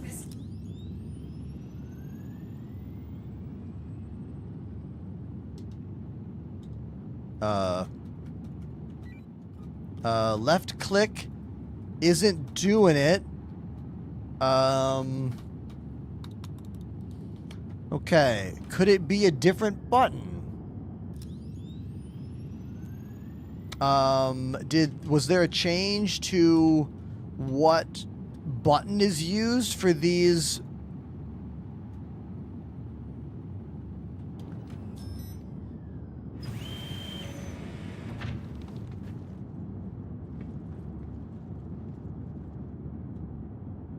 All right. More nonsense here. Like, when you turn the ship on from nothing and then sit down in the tractor beam seat, the tractor beam should just work. I don't want to be nitpicky about this, but it should just work. But yes, I had to go in here and actually click it on. But I digress. Like, shouldn't that just turn on? But, all right, who knows?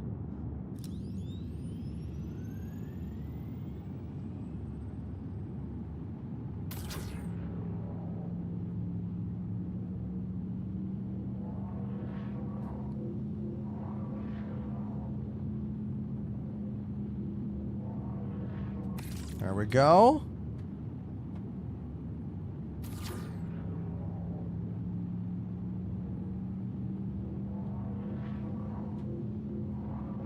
Well, this thing is pretty easy to load. Look at this. You seeing this? You just come over here, grab the thing. I think that was blocked by something. It just stopped working. Why did it stop? Okay.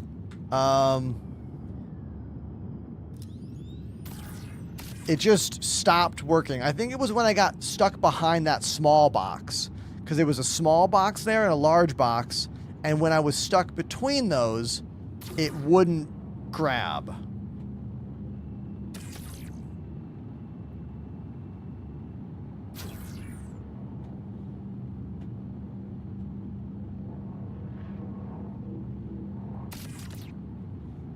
Now, it's definitely a little awkward to line this stuff up without some kind of, like, other perspective here.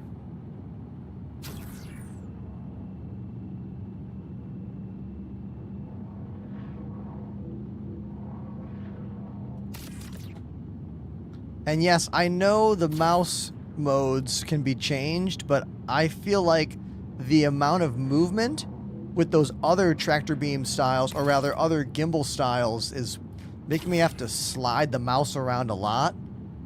I think I like this default mode better, even though it's a little squirrely. It seems to be easier to use, I think.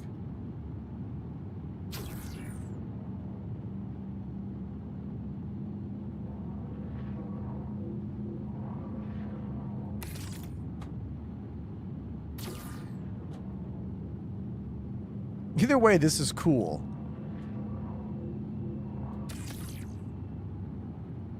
And I don't need to be super detailed because, well, there's only 93 SCU and this ship can carry quite a bit more than that. Who knows the top number off the top of their head? Well, we can look it up in a moment, but...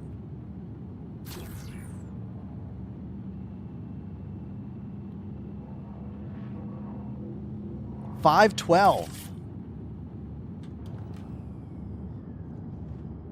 Awesome.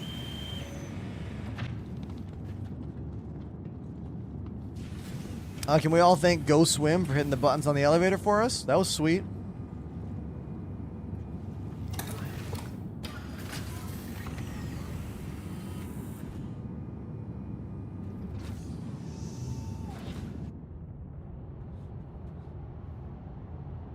Now, why is my button for open and close doors not working? Did that binding get reset for some reason? Let's check. Keybinds. Advanced. Cockpit? No. Vehicle operator mode.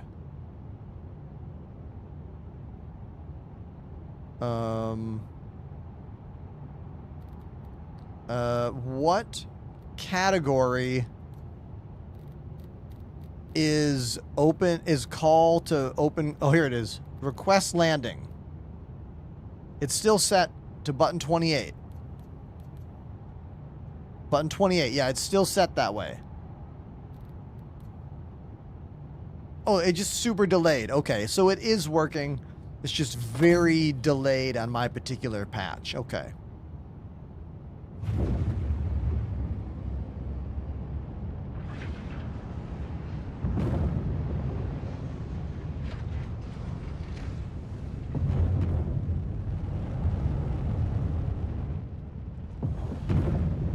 Here's the hull B with a little bit of cargo on one side of it. As you can see, this thing could hold significantly more.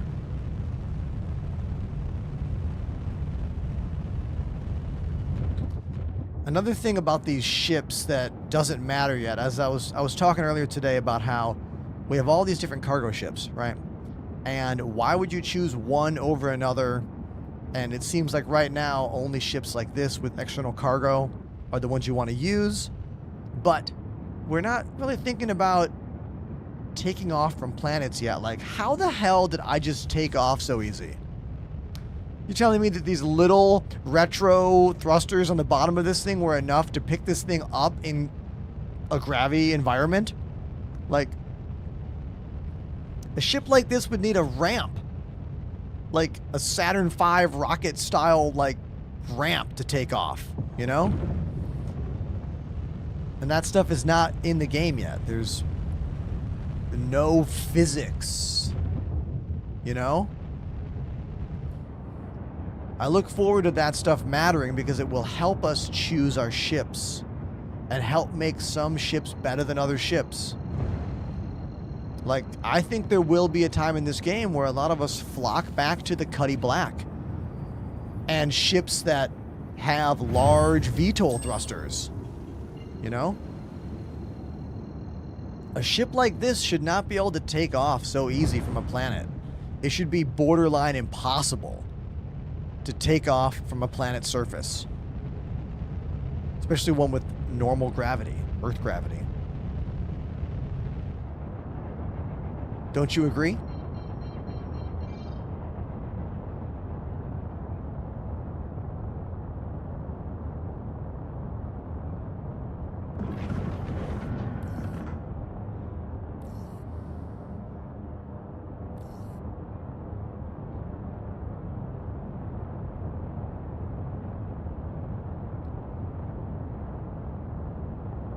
All right, here's my hangar.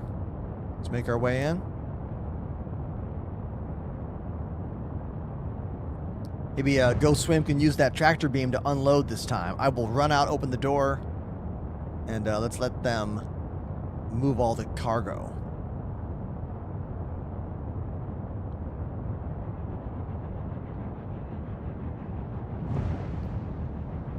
Boxes are on the left side? Yeah.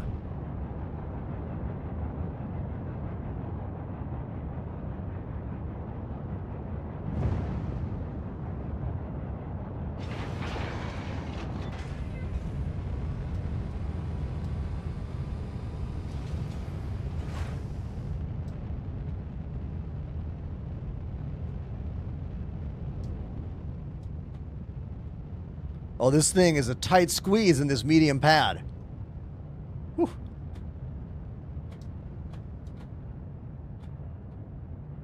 Oh, okay, we're gonna have to angle this thing. To use the tractor beam?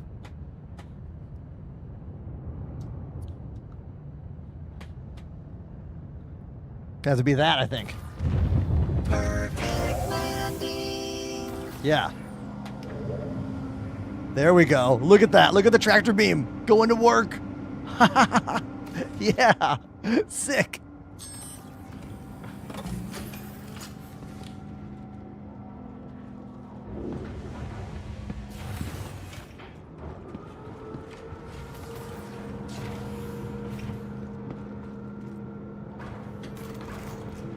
We'll just jump out the airlock.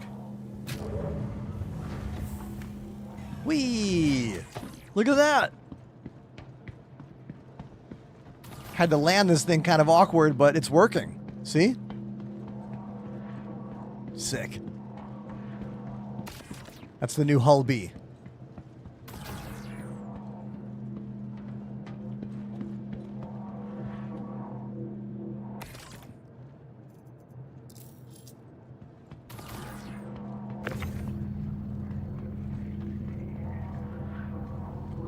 Do I always fly decoupled? Not always. I turn it on and off depending on what I'm doing. To land smoothly, decoupled flight is necessary.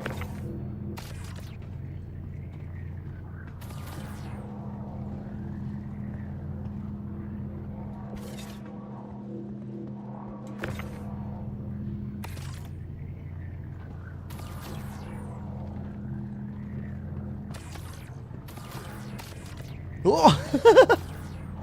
I'm fine, I'm fine. Everything's fine here. Let's not get OSHA involved, okay?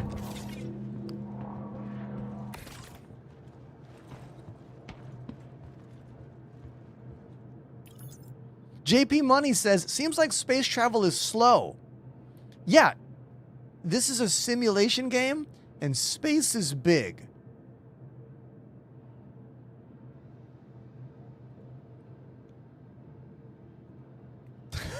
I don't know what to tell you.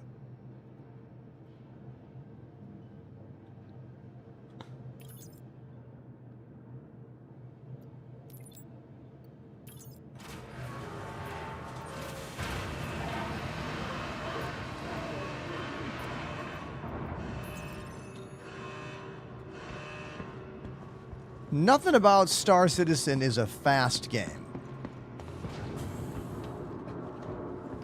Especially not now.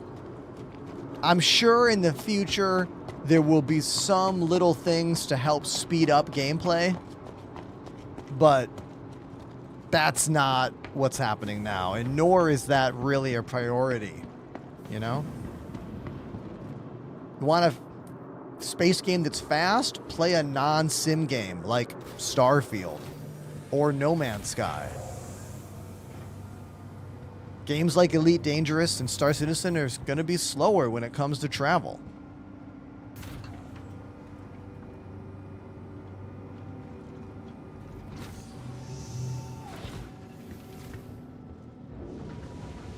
Probably close this door here.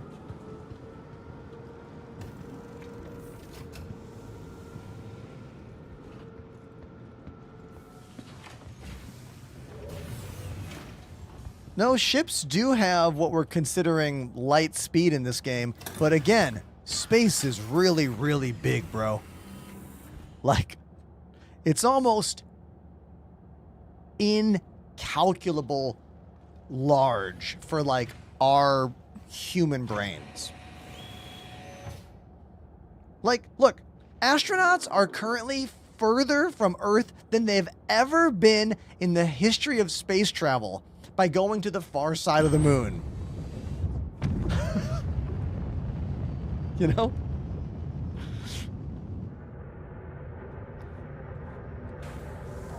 I'm assuming we all have watched many, many clips from the Artemis missions. I think one of my favorite moments is Trump talking to them and them not talking back to Trump, and there's just dead air for like a full-on minute. Dude, that shit got me laughing so hard. Oh my god.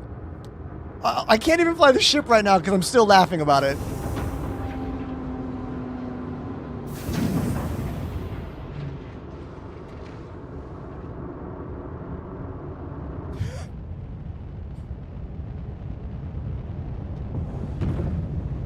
Yeah, with that can of Nutella floating around him.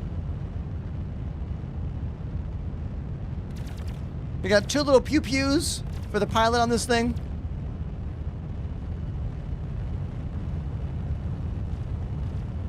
That's all you get, little pew-pews. It's not a combat ship. We do have a little turret on top for the co-pilot up there. So you got those pew-pews for the pilot. You got a little top turret there. And we got, I think, some missiles. What do I have? 8 missiles?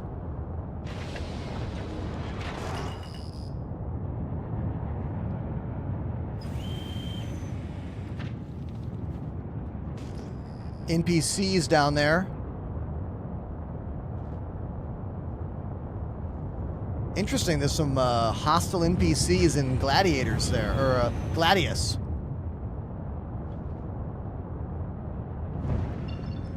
Just came in. What are we flying? Only the newest ship in Star Citizen, the Hull B, that contracts and closes up like this when you don't have cargo, and then expands out when you do. Capacity is 512.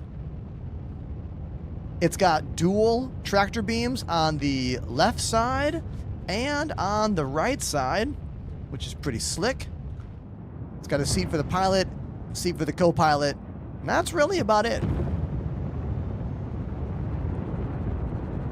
You should try closing it with cargo on the ship. Oh man, it probably won't let you close when there's cargo on it.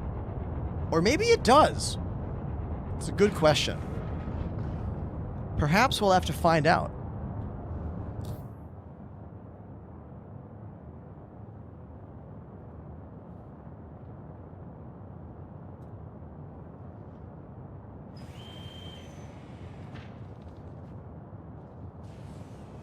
It does not have any docking features currently. You land it like a normal ship inside a medium-sized pad, which is a good thing.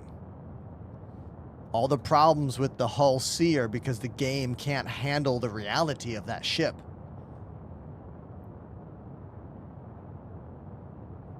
Yeah, this thing's cool. I want to go look at that new car. So let's go land, let's go to Daymar, or maybe Walla or Lyria. Yeah, let's just go to Lyria. We'll go to some mining facility. Shubin mining facility. Yeah, let's go there, and we'll call that new car.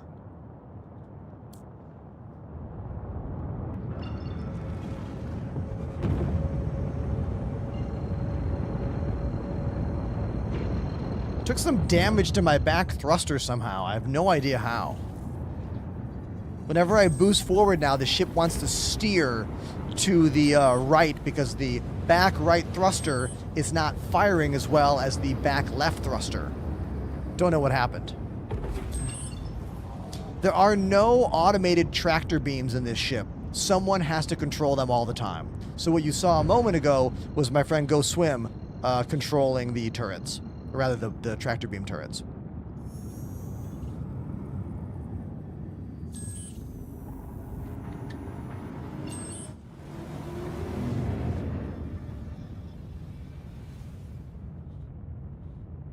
I do like this blue paint job with the little orange accents. This planet texture did not load. It looks like a crappy, fuzzy basketball right now.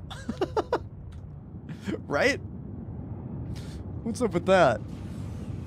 And why did it lose my location that I was jumping to? It's gone. It just lost the routing. It was like, you know that place you wanted to go to? Well, F you.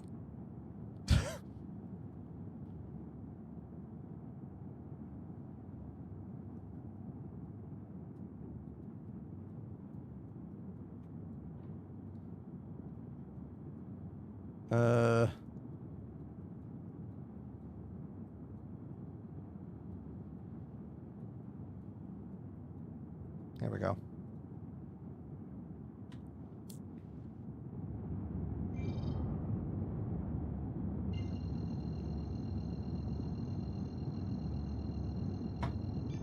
Engage.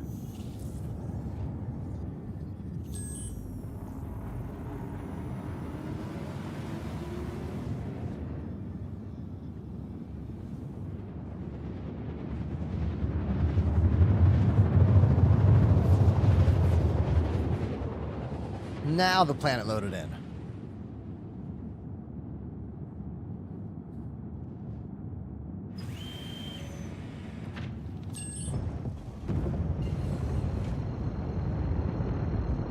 Yeah, whenever I boost, I have to push my right stick a little bit to the left because of that damaged rear right thruster.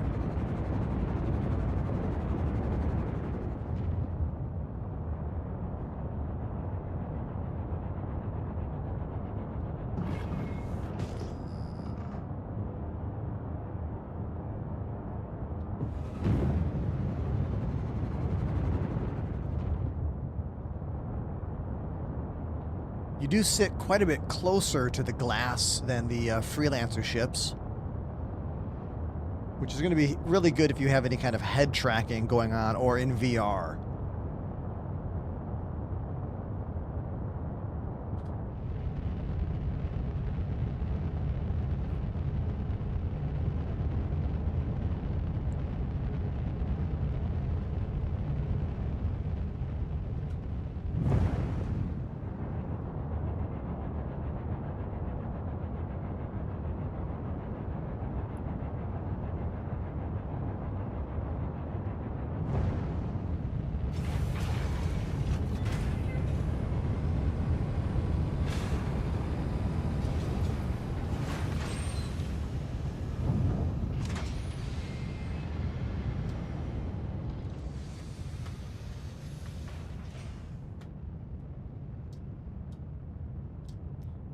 Perfect landing.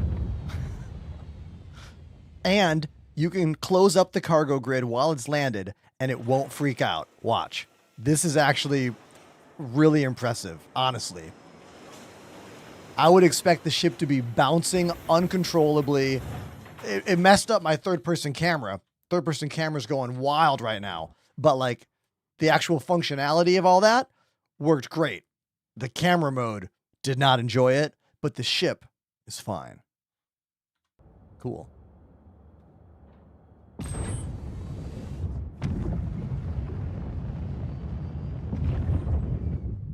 But I'm going to get off the pad. I don't need to use the pad. Oh, I should repair. Hold on. Let me repair real quick. Repair, refuel. I want the Bumblebee paint. I mean, yes, they should give us a full-on Bumblebee paint job for this. They really should. I agree.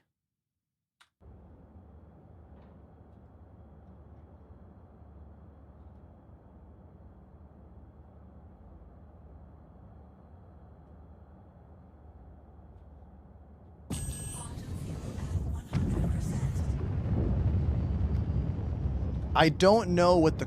Dude, the camera mode's freaking out right now. I don't know what the quantum fuel amount actually is. But I bet we can look it up.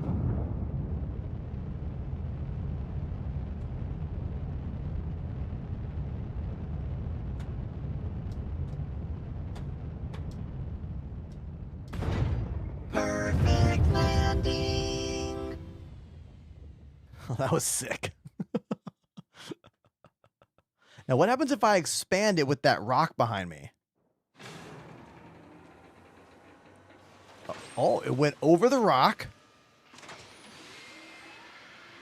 And then fully expanded the grids. You can see those grids did hit that rock. It did kind of move the ship around a bit, but everything looks fine. Cool. Love that.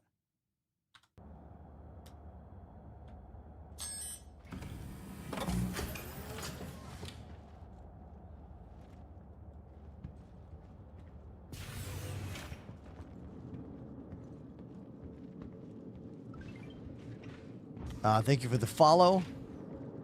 big swans.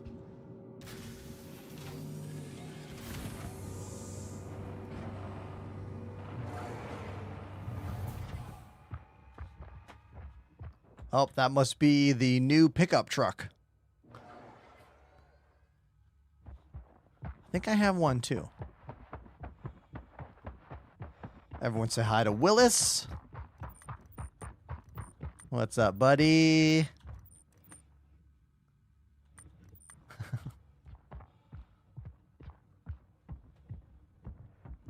Should I pledge Hull B or Hermes? Oh, they're very different ships. Hull B would be if cargo is the main thing you want to do in this game.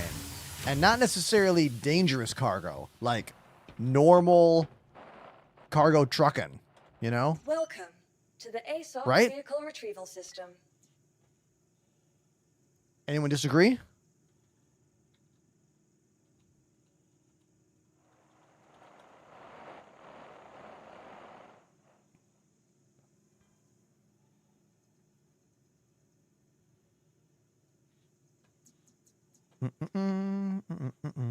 All right, what's this car called again?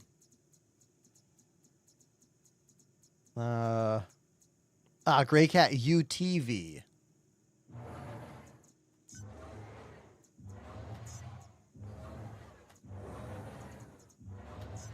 Your vehicle has been. Please visit us again. Goodbye. Pickup truck.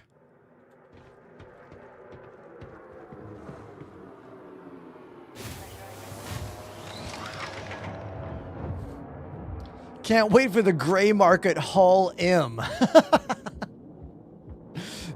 That does sound really funny. Some kind of cobble job together version of a Hull series ship made in the spirit of the Shiv. I can see that being pretty cool. All right, here's the new pickup truck, the UTV. We got any buttons on this thing? Oh, okay. There's a button there. What's that button do? Ah, yep. Pop the hood. Okay.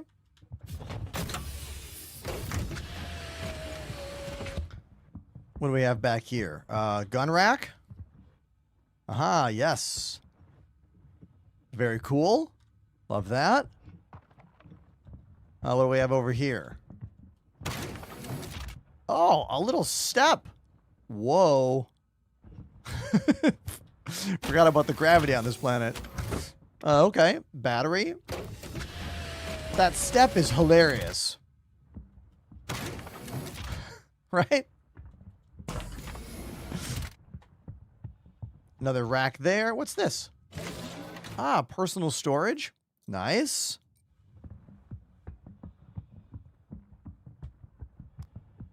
Let's hop in. Enter vehicle. There we go. Whoa, the animation on the steering wheel moving in and then coming back. It's kind of cool. Let's hear the sound of it turning on. Systems activating. All right. Systems on.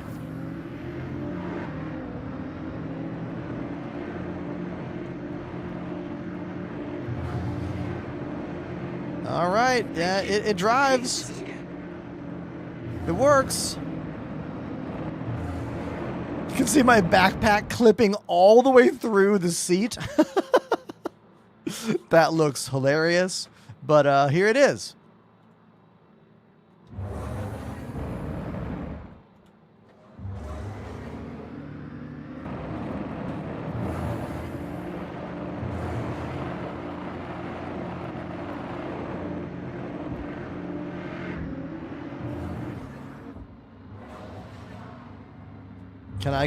Can I roll it back? Yeah, there we go. Something I really want CIG to add to this game is drive assist. Yeah! Drive assist like we have in Elite Dangerous. Because when I push the gas forward and then let go of the gas, I want it to keep coasting until I hit the brake. I want drive assist on off like we have in Elite Dangerous. I think it will make ground vehicles feel so much more real car-like. when we get that feature. If we get that feature. How many of you are using steering wheels out there to use ground vehicles? Like, imagine if you could have an actual rolling system with a brake and gas. That would be sweet.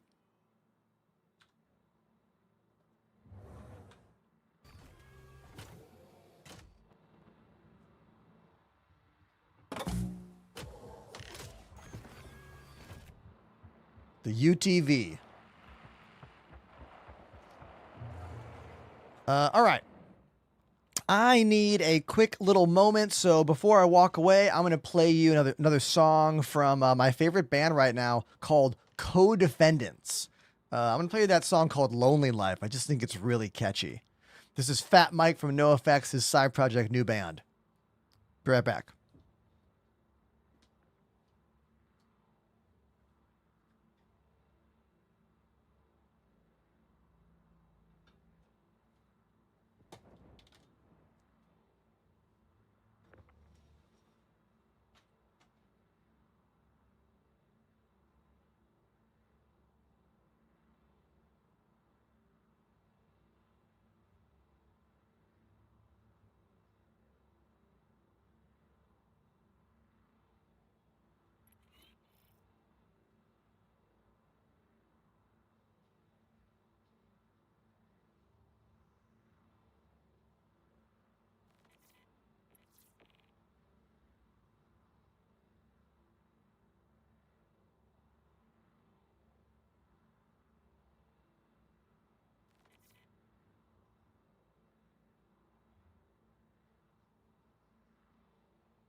All right.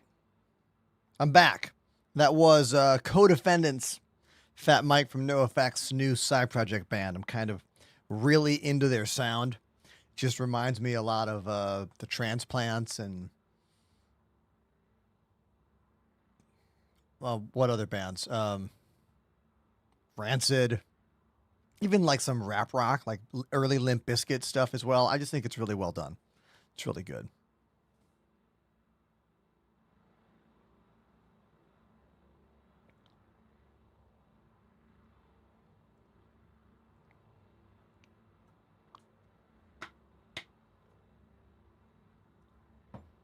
Grievous Minded says we need roads before we can have drive assist. Do you think we need roads before we can get drive assist? Maybe we can get that before that.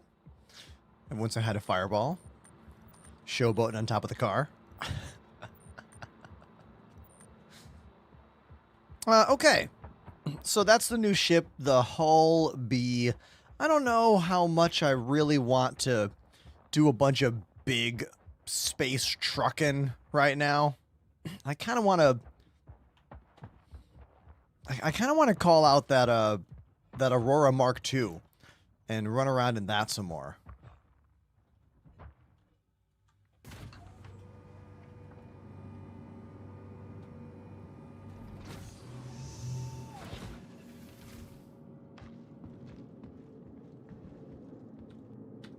Looks like that glitch of sometimes not having the hologram of your ship in the top left when you enter the ship is still in the game.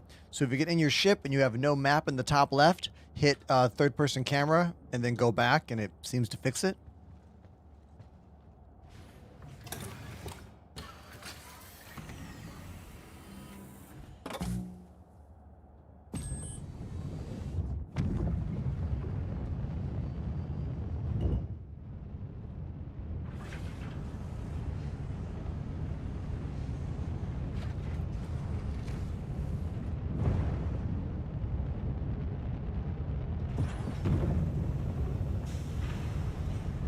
That animation is really satisfying.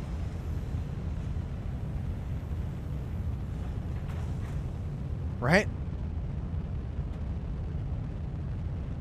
Very satisfying.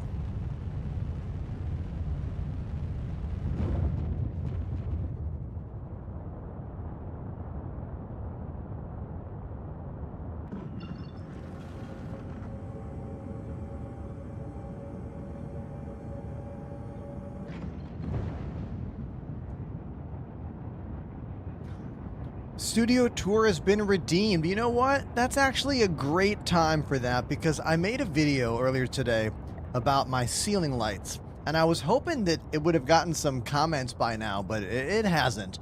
But I will do a little studio tour for you. So here's the eye in the sky. This one's a PTZ camera. I can actually like change what it's looking at. You can see my ceiling lights that I talked about in my video today. Kind of manipulate this down. Come around over here.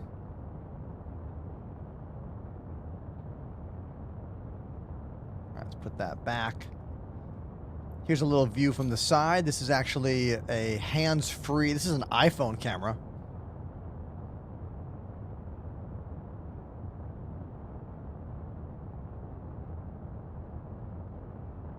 We've got the drum set cam main one behind me. This one is a slider. It's on a 31-inch rail mount slider.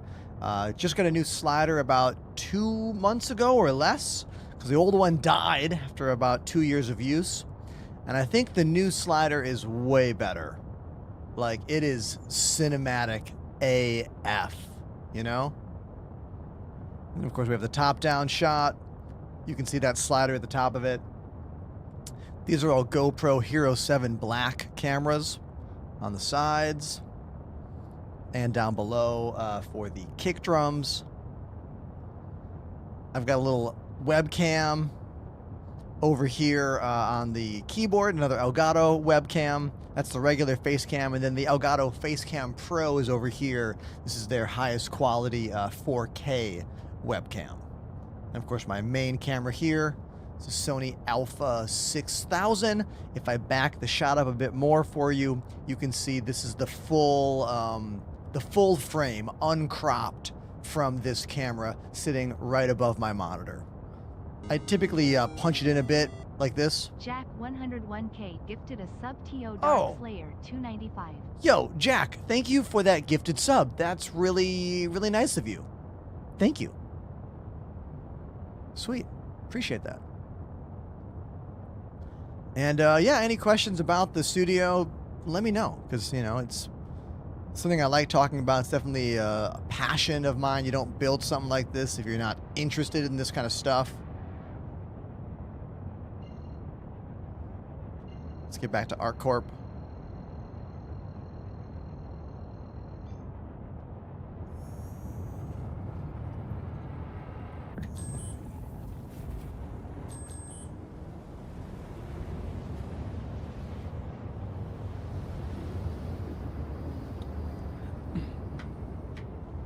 Big Swans wants to know what kind of mixer/interface I use. Great question.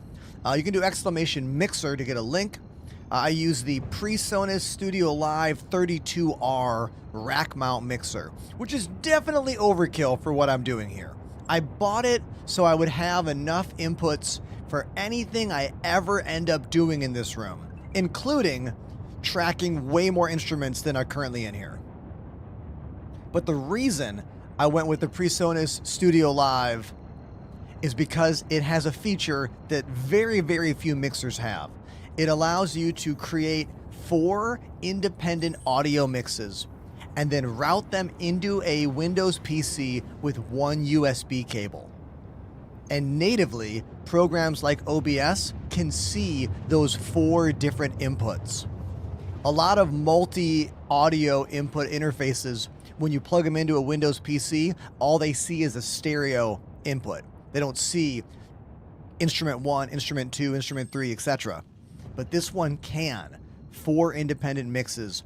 So I route all the mics into one, all the instruments into another, game audio into one, and backing tracks into the last.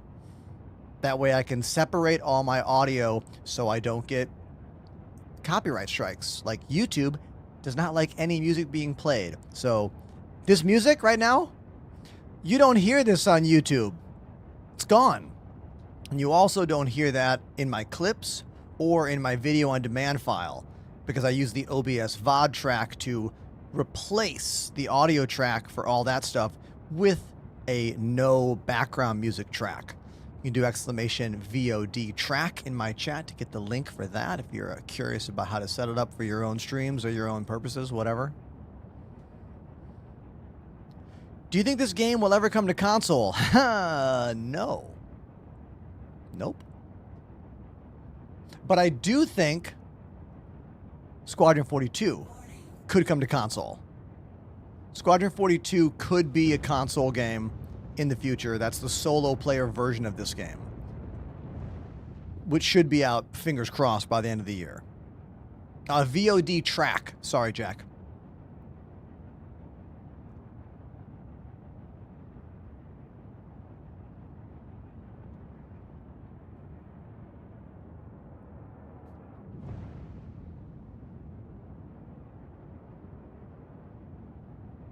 I mean, there is a chance that next-gen consoles could run a game like this, because who knows what consoles will be like when this game is done in, like, years, you know?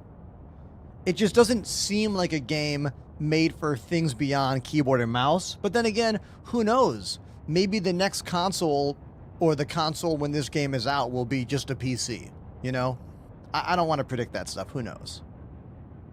What am I flying right now? Well, I'm flying one of the newest ships in the game, the Hull B, the ship that does this to put the cargo on those racks, which are expanding right now before your eyes. Ship came out quite literally today, like a couple hours ago.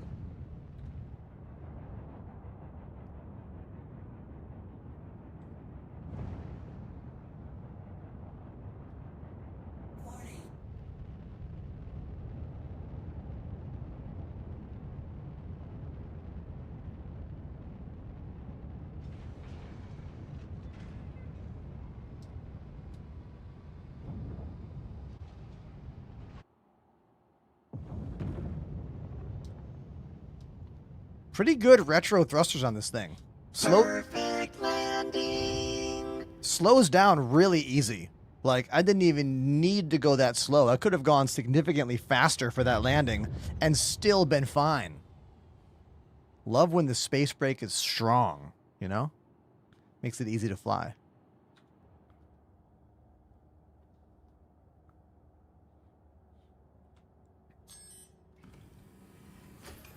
Do you like the Hull B or the Hull C? Well, for in-game functionality, the Hull C still sucks. Loading cargo on and off that thing is not a good time. But once it is implemented better in the game, the Hull C is going to be the #1 hauling ship in terms of like big money runs, you know? But for now, this thing is great. Hull C is that ship that has yes, no functionality every patch. One patch works fine. Next patch doesn't work at all. Next patch, working good again. Next patch, no.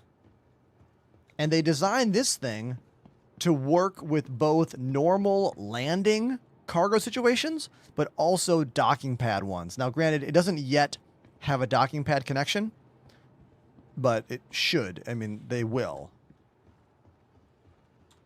Welcome to the ASOP Vehicle Retrieval System.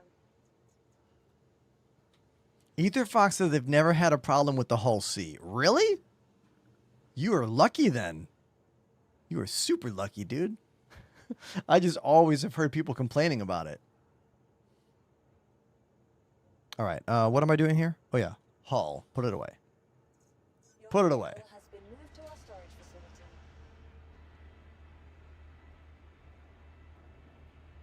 Please visit us at Seem to be losing functionality on the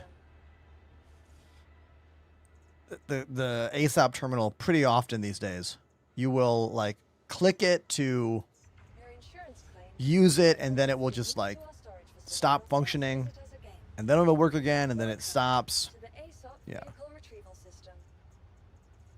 Out of curiosity, if I go here into my vehicle tab, and I scroll down, look for my Aurora Mark II.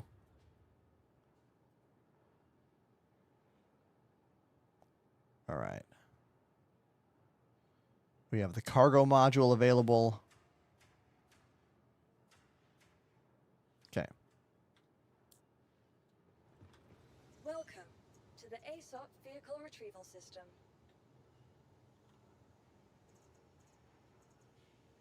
Awaiting delivery. Your insurance Expedite. claim. Thank you. 36 seconds. There we go. Please visit us again.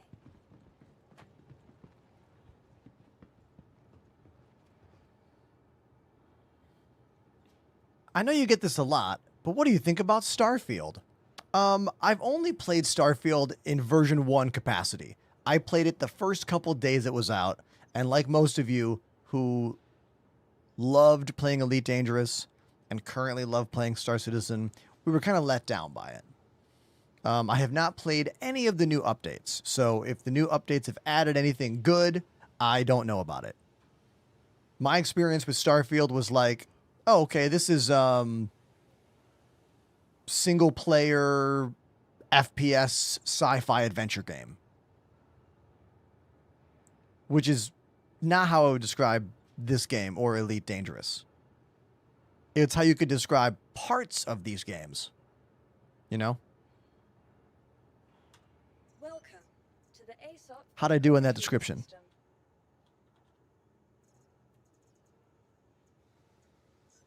Your vehicle has been delivered to the following location. Please visit us again.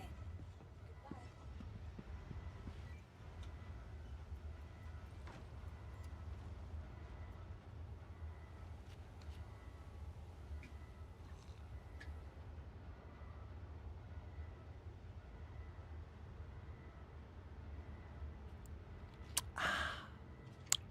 There we go.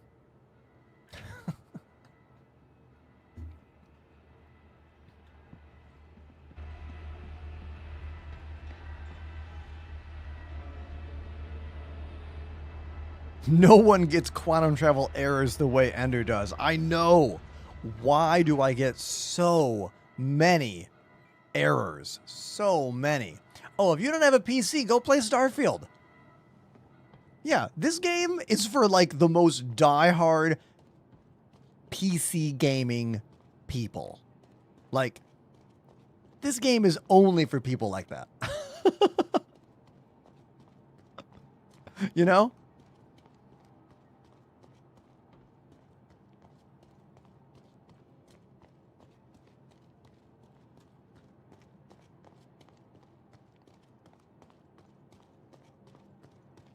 Here is the newest Aurora. And look, I'm not saying it's the best starter ship ever, but it is definitely the most slick and stylish starter ship ever. Previously, I would call the Intrepid the slickest starter ship, but now this one has completely taken over that space for me.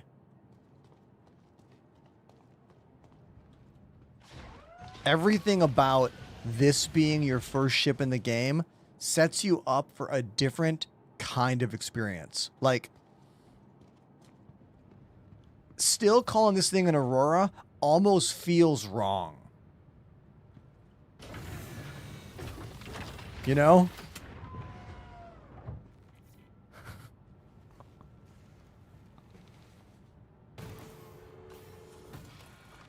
Like, how is this a starter ship? Any ship that can do this? And that's your first ship in this game? What?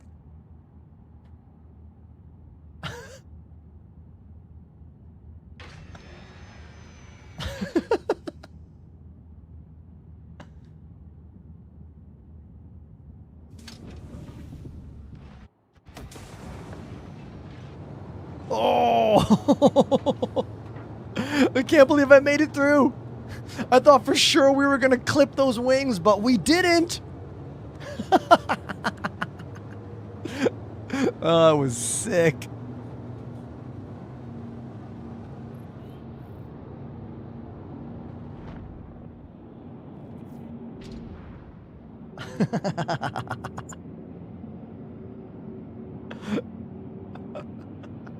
I am really surprised that that was not an epic fail.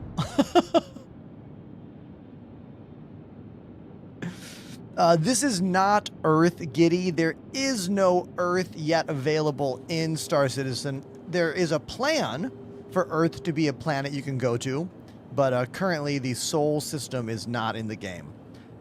We have all fantasy systems in the game right now. Stanton, Pyro, and Nyx.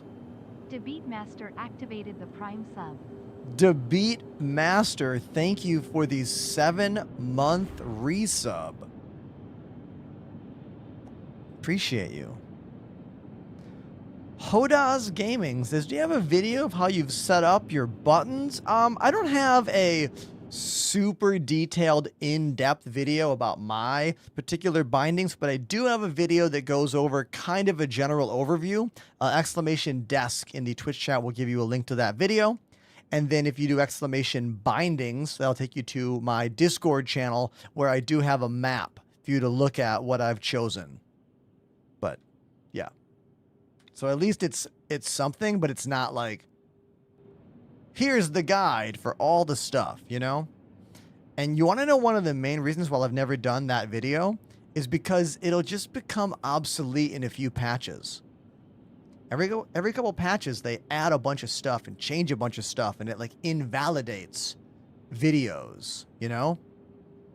There's something called evergreen content, and that means a kind of content that is always good, like always true.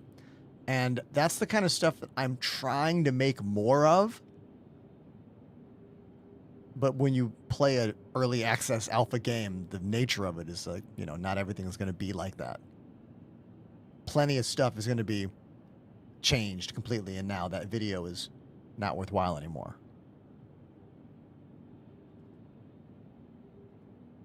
All right, so this ship, the Aurora Mark II, has different modules. I am using the combat module, also called the defense module, I believe. It adds extra missile racks on the top. You can see right back here in the middle, there are 4 more missiles there. And if I, go through the ship and then look up, we can see there are 4 more missiles here on the bottom. Yeah, right there. So we got 4 missiles on top, 4 missiles on bottom, and it adds 1 extra shield module to the ship, which I think is a first for any ship in the game, a module adding an entire extra shield generator. I don't think they've ever allowed that before. Only way that's happened is like special military versions of ships sometimes have more shields, some of those Wicklow ships and whatnot, but never a module that can be added to a ship. So you can have this module that gives you more missiles and shields, or you can have a module that adds more cargo space, putting it at 8 SCU. Again, really good for a small starter ship. And the fact that this is technically an Aurora keeps making me laugh. Like, how the Aurora is so cool now. Like, what? The space coffin is finally cool? What? Yeah. It's wild, man.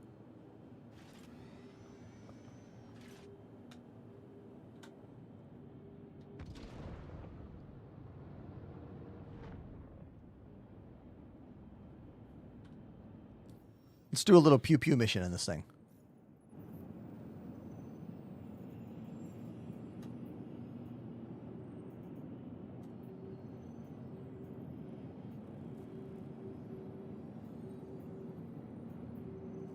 Let's do low risk. This is a small ship anyway.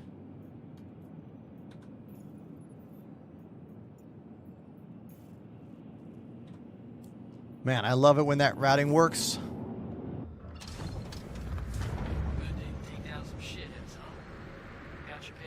Okay, turning on the quantum drive just like eliminated power for the ship in a crazy way. More power errors, no surprise there.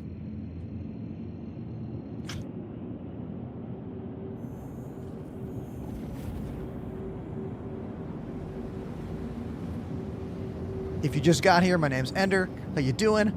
I live in Brooklyn, New York. I play the drums, keys, and mostly Star Citizen as the game. There's a lot going on in the room here. Don't be afraid to ask questions about it. We are checking out the new 4.7 patch, and we were flying the Hull B, and now we're flying the Aurora Mark II, the ship that I'm also doing a giveaway for. Exclamation giveaway in my YouTube or Twitch chat. Link in bio if you're on TikTok.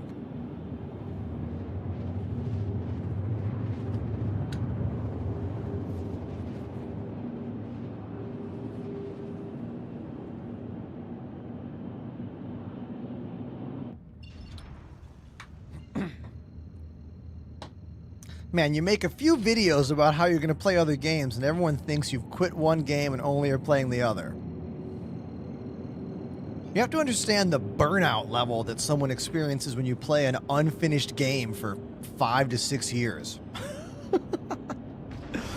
When Star Citizen's hot, I'll be playing this. And when I have passion for it, I'll be playing this.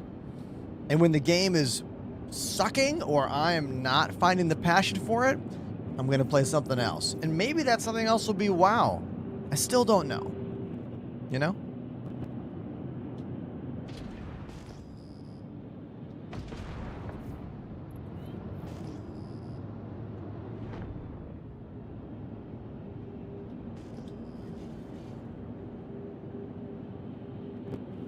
We are using Indy 15s, I believe they're called. These neutron cannon weapons right now.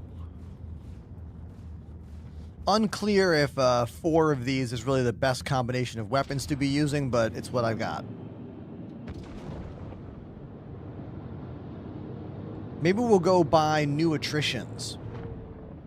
A little fetch quest to objective complete. Oh no, that means never mind. Sometimes the NPC pilot will crash and you will complete the mission by just going there.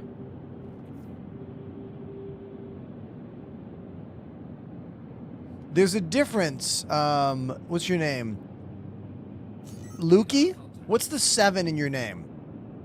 I know you got some leet speak going on there. Spell your name for me with all letters so I know how to say your name. There's a difference between a game never, ever releasing and always being in development and a finished game with updates. An example of a great finished game with updates is No Man's Sky. No Man's Sky is like a poster child for like how to keep a game going, you know? Is my radar now? Or there it is. Oh God.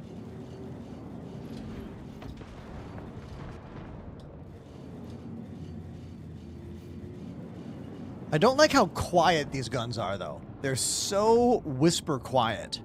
Kind of, makes a disconnect. You know, you want to hear some kind of like, pa-choo, pa-choo, pa-choo. We want that Star Wars noise. We're trained.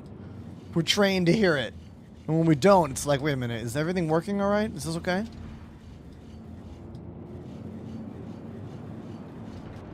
Let's boost away and let's put some missiles in them.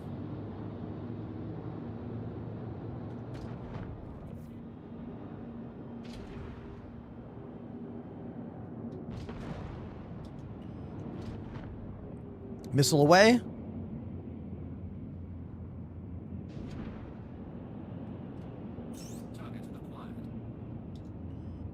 Missile away. Yeah, there we go.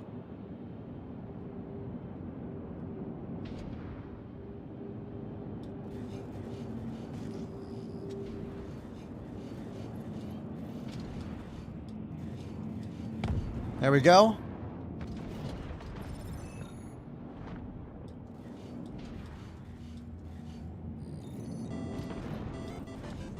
Snafu! Thank you very much for the resubscription, dude. Snafu07 activated the Prime sub.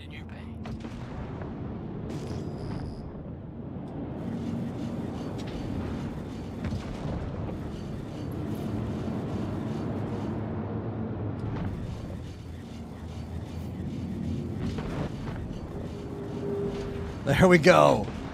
Nice, and we're doing this in the brand new Aurora Mark II. The one with these wings that open and close, which is pretty sweet, especially if you want that Star Wars X-Wing vibe, or maybe a Dune Ornithopter vibe. That also counts. Yeah. The Aurora's never been so cool. Where did you farm all your money? Playing the game on stream for years?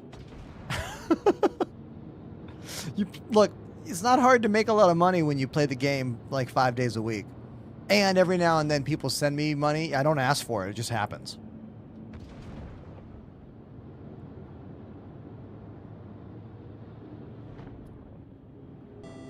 One Dagger with the 9-month sub. Thanks, dude.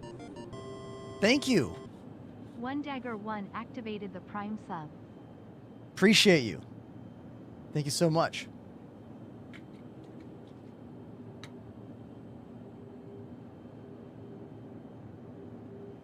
All the guns on this ship right now are size 2.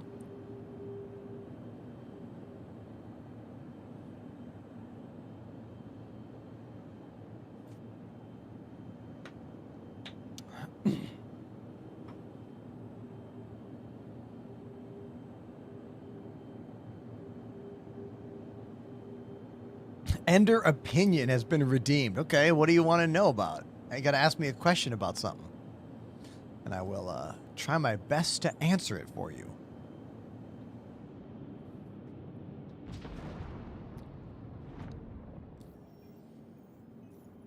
Let's do another mission here.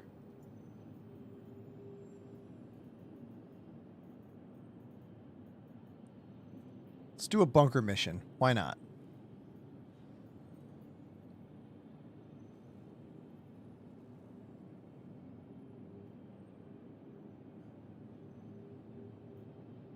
Yellow level, routine patrol. I'll call to arms. Just grab that.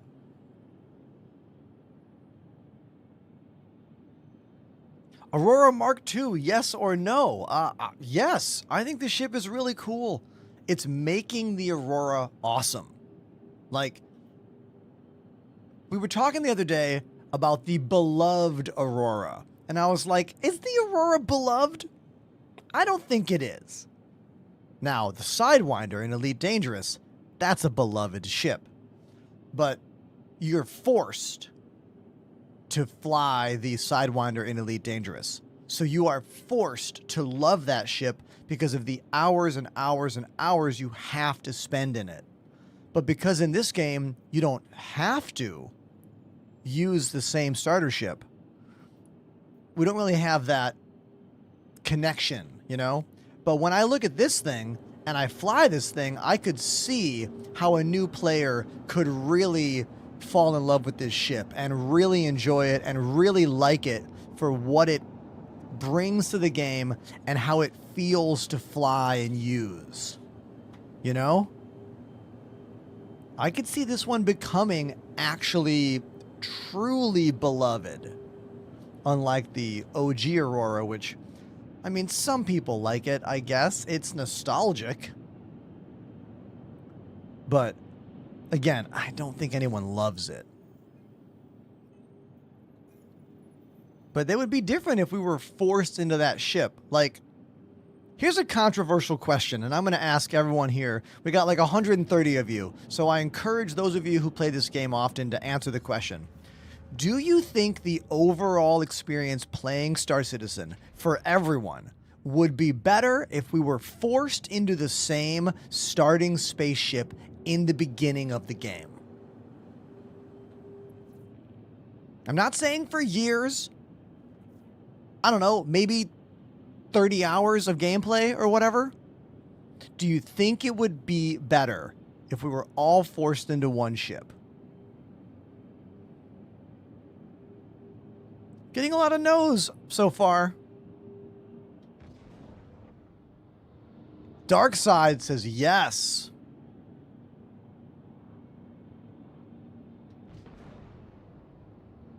Getting some no's. I'm getting a lot of no's, but then again, think about who you are right now. Who is answering this question? Die-hard Star Citizen fans who have been playing this game for years and years and years. But I think if you remove that a little bit and take a step back, if we all started in the same ship, think about how good the new player experience could be. If all the starter missions were designed just for that ship. If everything you interacted with was designed for a new player. Like, I really think it could make the new player experience significantly better. I'm not saying they should do it. I'm just saying there's a reason it works in Elite Dangerous. And there's a reason that we all love the Sidewinder, you know? Just a kind of a thought experiment. And I'm curious to know what you think about it.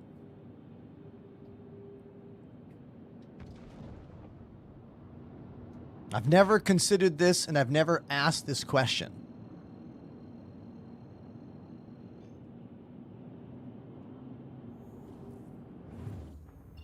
I disagree that an Arena Commander tutorial can accomplish the same thing. This game is so complex and so deep and so full of stuff. No Arena Commander training module can teach us anything of value compared to like just playing the game.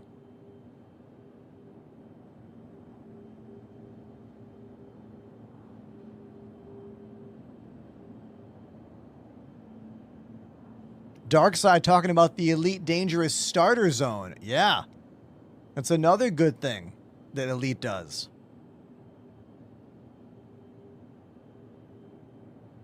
Can we talk about how cool the paint job is here? Green to purple to pretty much all green. And then that purple starts coming in again. And then we get Neon Genesis Evangelion Eva 01. Like, maybe one of the sickest paint jobs there's ever been in this game. And not just because I am a super fanboy for Evangelion.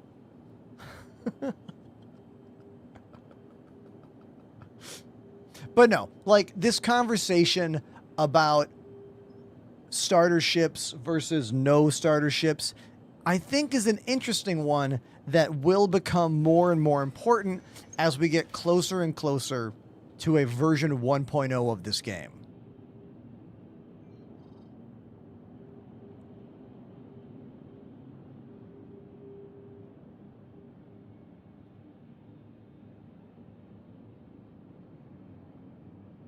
I really just wanted to have a conversation, you know?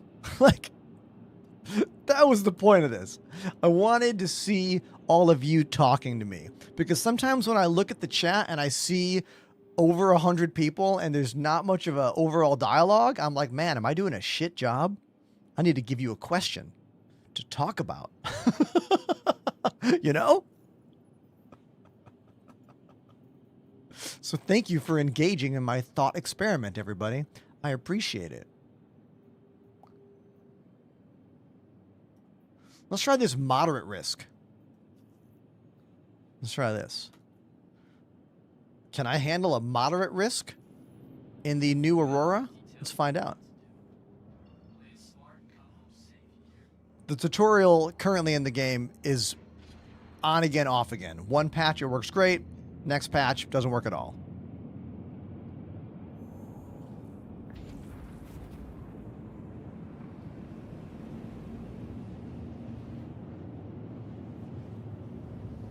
I am flying almost a stock Aurora Mark II. I replaced the weapons with 4 neutron cannons, size 2.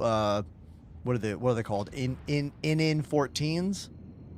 I forget the name of them.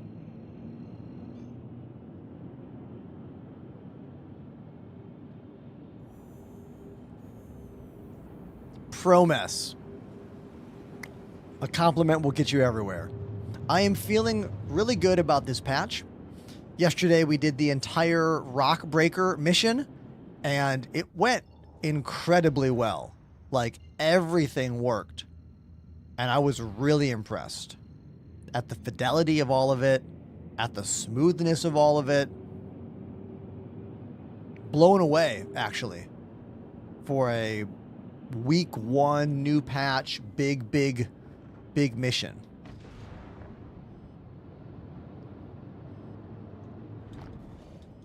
I think this is the coolest starter ship they've ever given us, the Aurora Mark II, which again, new players need excitement, you know? You need excitement when you're a new player to this game, and this is a ship that's exciting.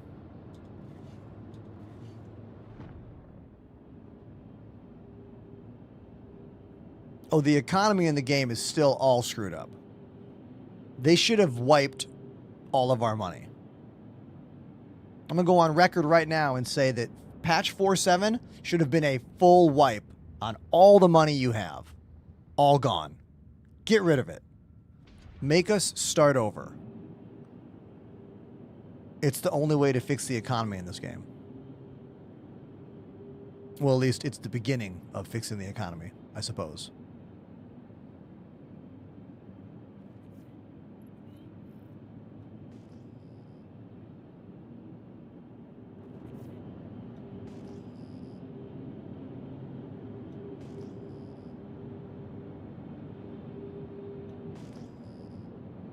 Oh yeah, the exploits are another big problem.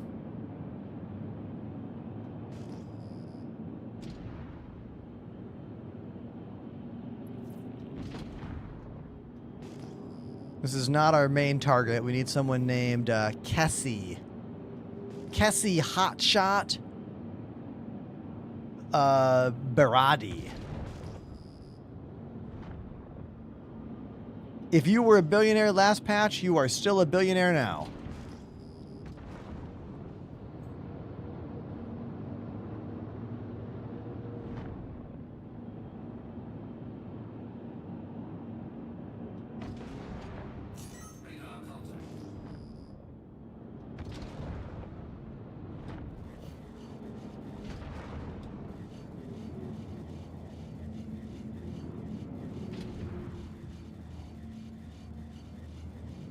There's my target. All right. Let's load up both missile racks. I didn't hear the sound. I gotta hear it say target lock or I don't trust it. I'm gonna do it anyway. I doubt these missiles hit. It didn't say target lock. It's not saying target lock. What the hell?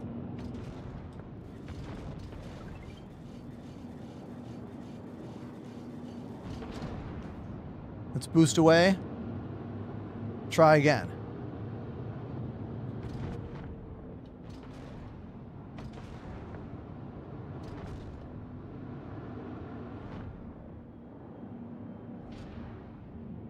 Wrong ship.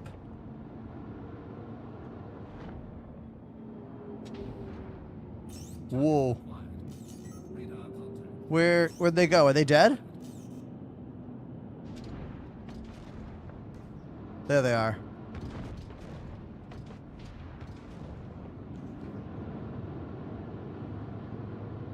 Boost away.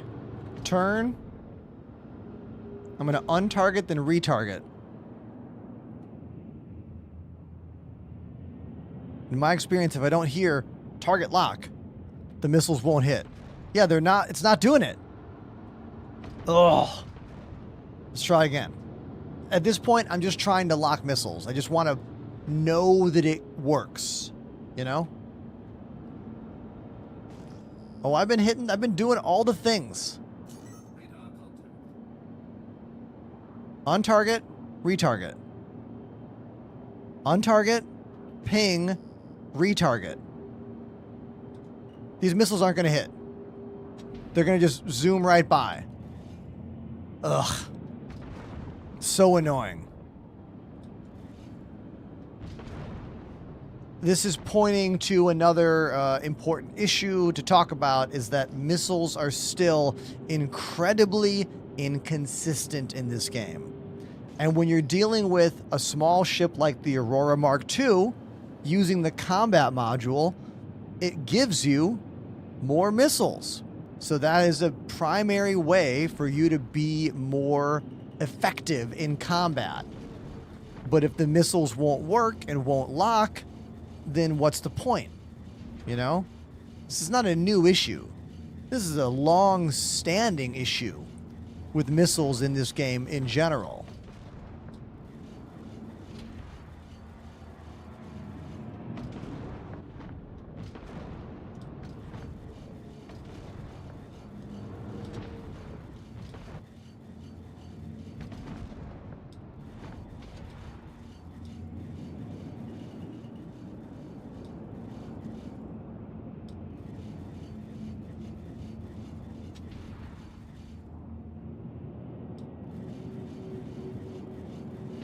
Went ahead and put full power into my weapons because, well, there's only one enemy left.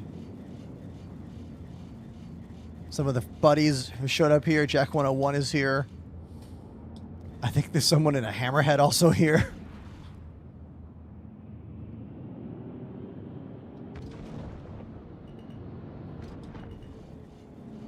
The disappearing and reappearing pips are kind of confusing. If you notice, I have no pip until I get pretty much within range. We used to have the aiming pip even when we were out of range, but now it goes away when the target's too far away and then jumps back in. I don't know if I like that feature. What do we think about that? I don't know.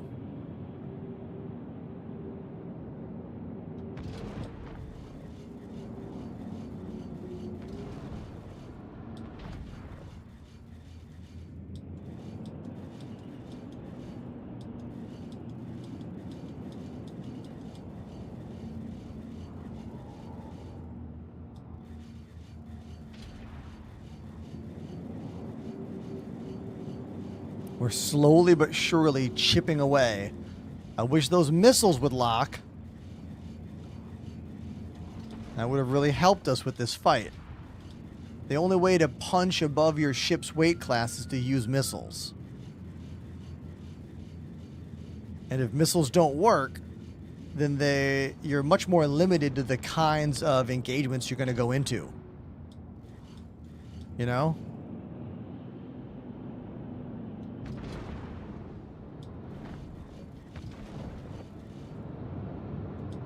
Like, I wouldn't have tried this moderate risk if I didn't have missiles.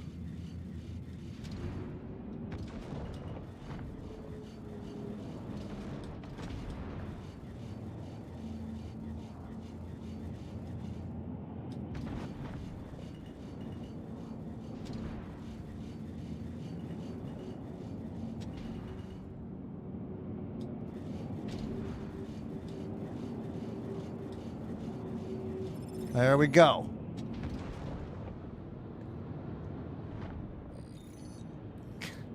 Man, that was tedious. It took forever.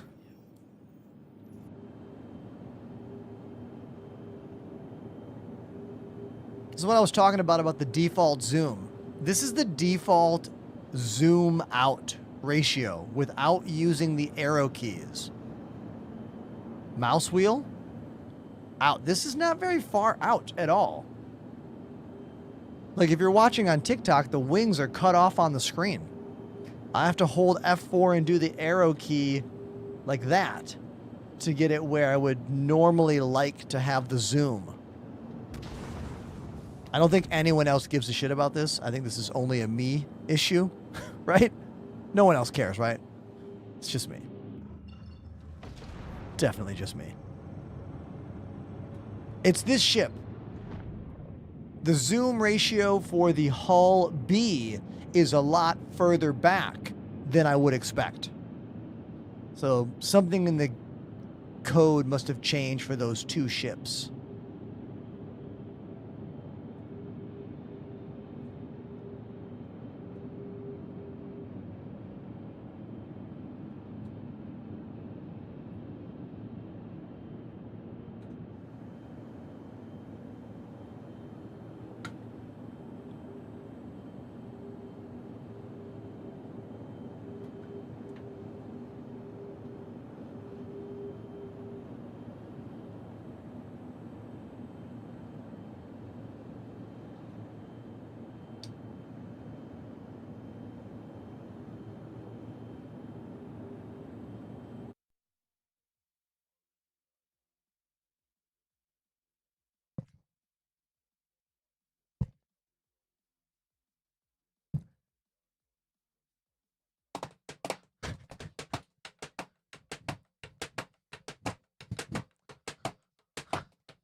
The first new subscriber of the whole day, everyone.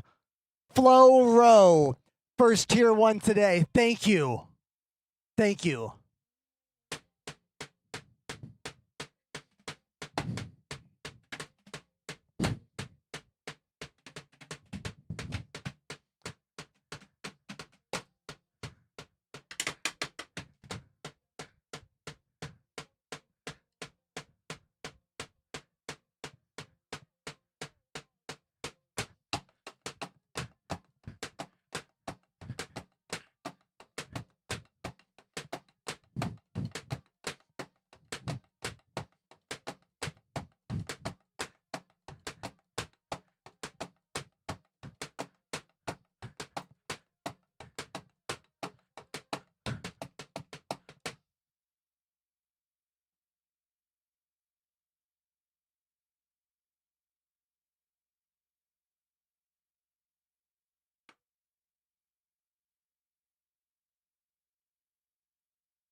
Do you think there'll ever be hundreds of you out there watching me?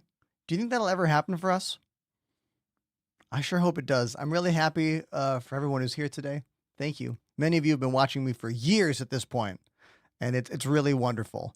But I'm not going to lie, I sometimes get in my own head about it, and I'm like, man, is there ever going to be a day where what I do reaches a larger audience? Like, and this is not a complain fest. I am so happy that I have an audience that likes what I do. But I always am like, man, is this how it is? I mean, bands do the same thing.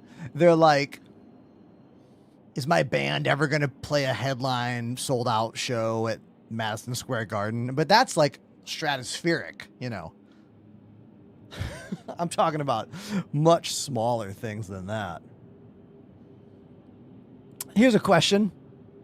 How can the cameras be so smooth even when you don't press something? Let's talk about it. So I use a plugin for OBS called Automatic Source Switcher. It lets you take a lot of different sources and put them into an automatic cycling thing.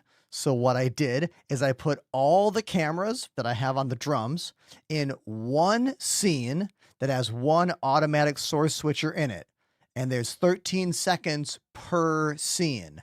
So when I hit the button, it is cycling to all the cameras every roughly 13 seconds. And I have a button on the Elgato Stream Deck right over here on the drum set that turns that function on, and then another button that turns that function off. And also, this is just a full-on real fact. 30 people, it just went bye-bye when I went to the drums, and that lets me know that those 30 people are not made for my channel. And that's fine, because there are lots of just gameplay streams out there. It's totally fine, you know? If you're watching a show and you flip away for some reason, it's because that thing they're doing isn't for you, you know? And that's fine. I'm pretty sure our giveaway goes until Friday, right? Yeah, 40 hours. 40 hours left, my dude. 40 hours.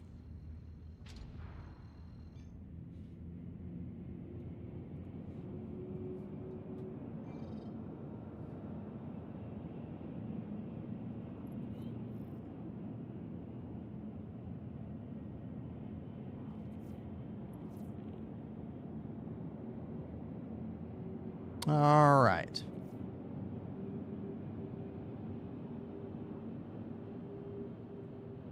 When I go into these conversations, it is really, really difficult to not be labeled as a complainer, to not be labeled as ungrateful.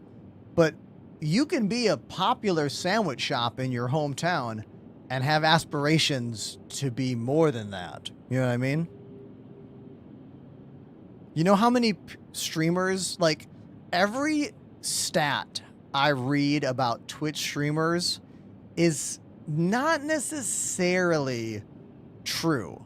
Like, think about, like, I'm only interested in other people that stream in a full-time capacity, you know? Like, there is no reason to compare what I do to someone who streams once a month, you know? And all those stats are comparing every single streamer on the platform that you look at, you know?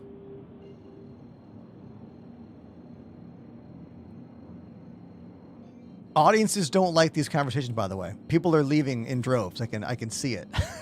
They don't like these conversations. They don't. Too real for you? Oh, this is a great screenshot. Let's capture that right here. That's a cool shot.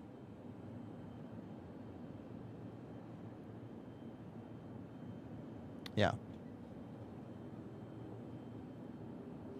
All right, so here's the deal. I wanted to check out the Hull C, the Hull B. I did that. And I wanted to check out the Aurora Mark II. I did that. But yeah, I think that's really all I've got for today. Yeah. I think that's all I got in me. I can feel myself already starting to drift. So let's just get out while we can. We are going to raid. Oh, Piss Poor Pete just ended. We're not going to raid him. Let's raid. Dun, dun, dun, dun, dun, dun. Bum, bum, bum, bum, bum, bum, bum, bum, bum. Who should we raid? How about good old Space Cutlet? How about that? Good old Space Cutlet. Let's raid them. Okay, I want to thank everybody for being being a part of the show today. Thanks, everybody. Appreciate you. Thanks, Discord homies. But I'm going to go because I'm trying to get into a better headspace of when I'm bored or not having fun or getting in my own mind. I'm just going to leave, you know? So that's what I'm going to do. I love you. Thanks for being a part of the show. I will post a video about today and it'll be on my socials and that'll be the end of it. See you tomorrow. Love you so much. Goodbye.